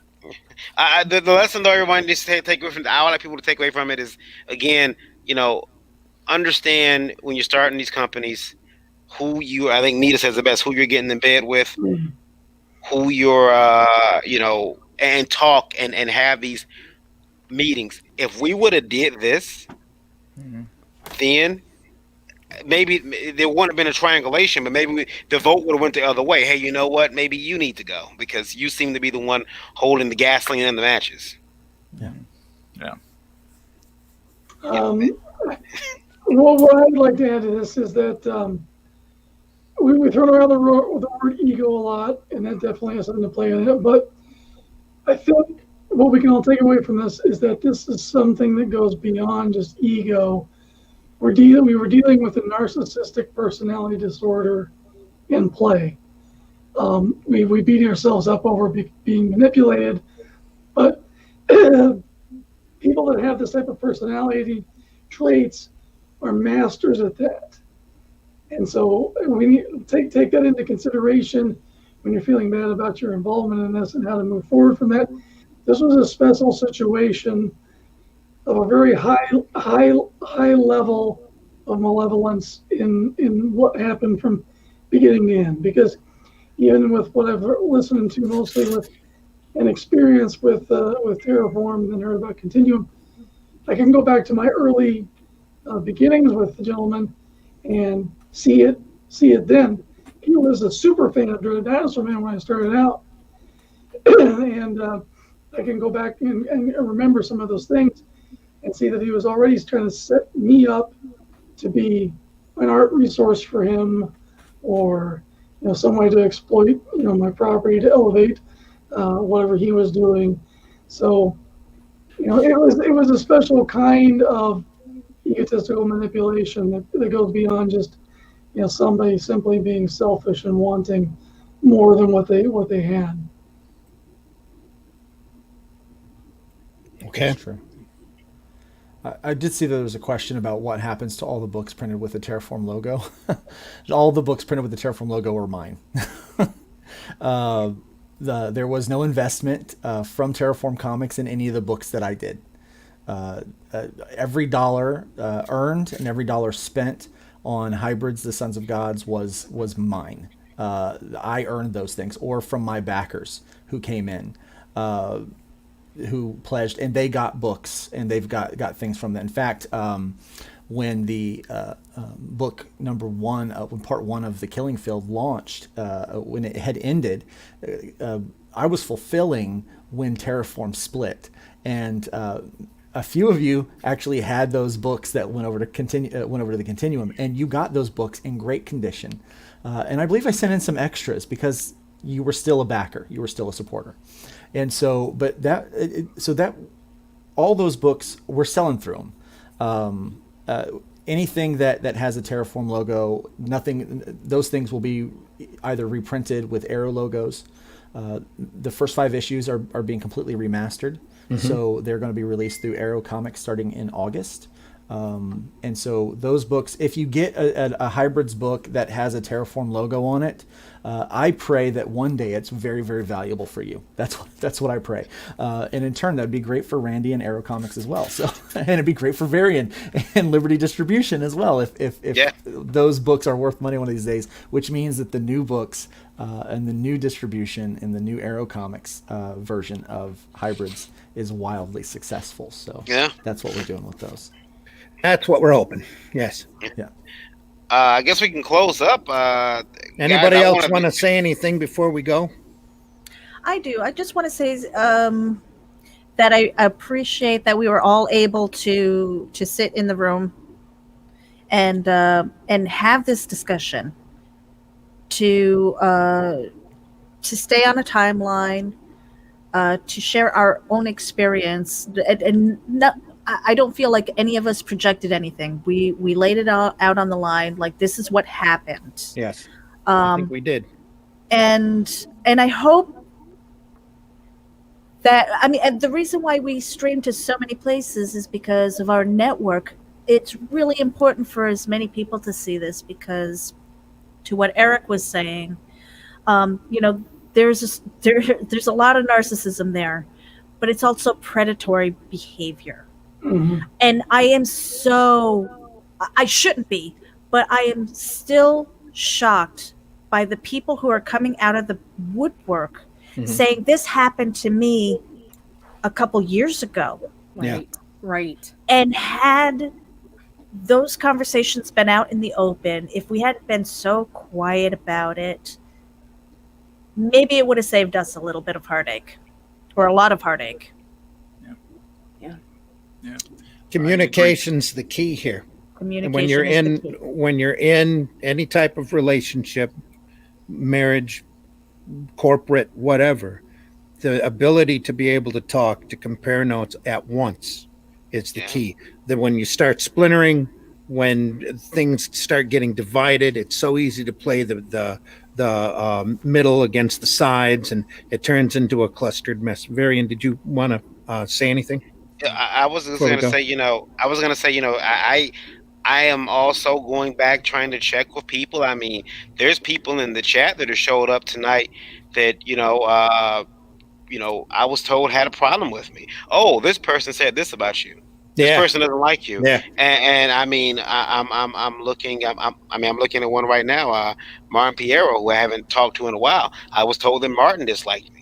And I'm like, I haven't said anything to Martin. He was on my show once. What did I say to that? I know I didn't smell bad. He can't smell me through the screen. What's the problem? So, I mean, it was like those things. So I now have to go back and have conversations. And I would tell anybody, if you don't like somebody in this industry, or you hear someone doesn't like you, sit down, get a private meeting with them, and say, hey, I heard this thing and I want to clear it up, because it could just be a big confusion, or someone else is profiting off of your dislike for one another. Exactly. Somebody, Somebody wants to drive that wedge and keep the separation working. And that's something that I mentioned to Brian earlier, back a while ago, when once the cameras stopped running. And so I said, Brian, we're sitting here comparing notes and connecting dots, and holy crap, all of this is all bullshit. Exactly. Anything else you want to add, Brian? I do a couple things. One, I'd like to thank everyone on this panel for including me in here. I know that I was the first one to bail and was trying to leave this behind me, but thank you all for bringing me back in. I do appreciate that greatly, and thank you to everyone that's reached out to get, hear this, get out my side of the story. And I do want to give a huge thank you to Randy for moderating this. He did a superlative job. I don't know when he's ever going to wear a tie again. Yes, but maybe for the awards coming up on September, thanks to Barry, and that's a whole other can of worms that we didn't take the time to get into. Oh, that'll be the sequel, folks. But anyway, I just want to give a shout out. Thank you all, and thank you, Randy. In closing, anybody else have anything to say before I close us out? I do. I want people to.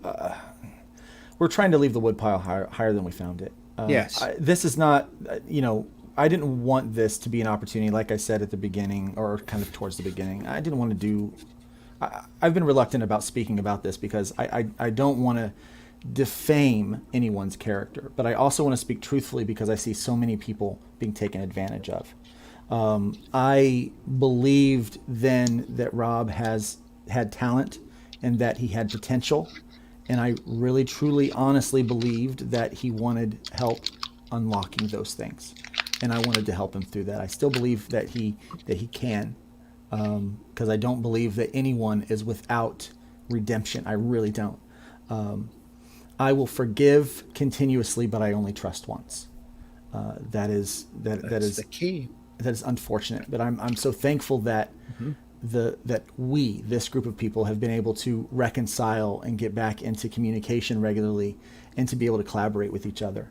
And I hope that everyone who listened and who's stuck with us through this, anyone that goes back through the playback, that they don't just see it, that we're not trying to dogpile one particular person. We were taken advantage of by one particular person, and I hope that you learn by the cautionary tale that some of the mistakes made were the splintering of communication, the not defining the roles as rigorously as we can, and not calling the baloney when you see it. Yes. The trying to give people the benefit of the doubt, and hopefully you learn from that. Hopefully you can take our cautionary tale. Yep. And move forward and apply it to your success in any industry that you choose to apply it to. I still pray daily. Absolutely. I still pray daily for Rob Anderson. I believe that he needs true friends, but he needs to love himself, and he needs to be able to get past these problems that cause him to burn so many bridges. I think Nita should end it because she's really the person again that brought us. I think she should have the last word. All right. Well, then no, you don't want to speak. Well, I've said my piece. I just wanted everybody to get together, and I wanted the air cleared between us. And I agreed to do it live because, like Meredith said, nobody spoke up before, and we've heard countless tales since we've all been parted. Mm-hmm. And if I can just save one person from experiencing what I experienced, then I feel this has all been worth it. I was raised in about as close to a cult as you can get. I've seen cult leaders. I'm aware of the signs of what I've seen, and this is very, very scary to me, because he's moved from Facebook to TikTok, where it reaches a younger audience and a younger crowd, and he's starting to try to groom other people, and that deeply, deeply concerns me. Again, we want to thank everybody that stuck with us, that listened. I want to personally tell you we've laid a lot of cards on the table, but there's still a lot of things we have not talked about. There's a lot of individual tiny points that little nabs, jabs, and stuff here that we're going to be healing from for a long time to come, and a lot of things that we glossed over that might have been brought forth. So we do hope everybody learns from tonight's meeting. We wish only the best for everybody. Like Luke says, we don't wish ill or temperance on anyone. We just urge caution, deep caution on who you get into associations with. Obviously, you've seen tonight there have been thousands that are lost in dollars, plenty of hours of creative time, of drama that's been soaked up by people. Oh, Nita just dropped out. And it's our hope that in bearing our hearts out to you, that you pull something out of this of a lesson to keep it from happening again. You know, or that if you see it happening, that you speak up and let folks know that this just can't happen. We're in an industry where right now we're budding to a point with the alternative and the independent market where we can really make a mark with a wonderfully creative and communicative or communication form that we can't let be wallowed by stupid schoolyard drama and backstabbing. There has to be a communication out there between everyone about stuff that's happening out there. We really have to stop the crab buckets out there and the crabbing around. So, anything else from anybody? That I've said my piece. I need to get off of this soapbox. Yeah, no, just, if you have problems with people, reach out. Especially if anybody on this panel, that's been on this panel tonight, if you have problems, you've heard something, I'm going to say it's 100% not true. If you've heard some bad people on this panel, reach out, contact them, and just say, hey, I heard this. Yep. And that's it. That's it. There's probably a difference between what you think you know and what is in reality. So, and that's something that we've found over the. Anyway, let's not get started. I warned everybody not to get mad, not to lose their cool, and here I'm about to speak out and get mad and lose my cool. Instead, Randy, deep breath. Yeah, deep breath. Instead, because I've worked in this business since the 80s and have built up a reputation for, and you would think a work ethic that can be easily torn down by gossip and backstabbing and schoolyard drama. Anything else, Nita? Nope, I'm good. All right. I want to go out on two pieces that I've been saving for this, just to let folks know. And one of them is a quick clip from Rob on one of his weekend shows, and then finally the TikTok, the film that he just posted a couple of days ago, to show you where this mindset is. So in closing, we really want to thank you very much for listening. We deeply appreciate each and every one of you that are out there. We hope that you've learned from us, from our lesson, and we wish you only the very best. And like Varian always says, please, please leave this industry in a better condition than what you found it. Yep. Please. Varian, any last words? You jumped out. No, I'm sorry. I was trying to, I'm here. No last words to me. All right. Thanks everybody for being here. Take care, everybody. Thanks for being here. We'll see you next Tuesday on the Livewire program, and we wish everybody the very best. Any other words? Take care, everybody. Good night. I mean, there was someone who literally told me that I stole their idea for what we're doing with Terraform, and I stole their logo. And anyone behind the scenes knew that the idea of what Terraform started out to be wasn't always what we became later, and the things that we became later were more the things that I wanted, and we worked towards some of the things, and we came together as a group. Yay! Yay! Think about what you've accomplished. I fucking hate liars, yes, that's why I sing this song. And if you hate people that manipulate, then you should sing along. If you're gonna waste my time with all the bullshit and the lies, then do not fucking even try to get to know me. You can tell me what I want to hear, but really I don't fucking care, cause words are fucking worthless till you show me. So do all the fucking liars fucking listen well to my words and get off your fucking high horse and be honest. Cause when you stop manipulating, cheating, lying to, and playing people, life will be so great for you, I promise.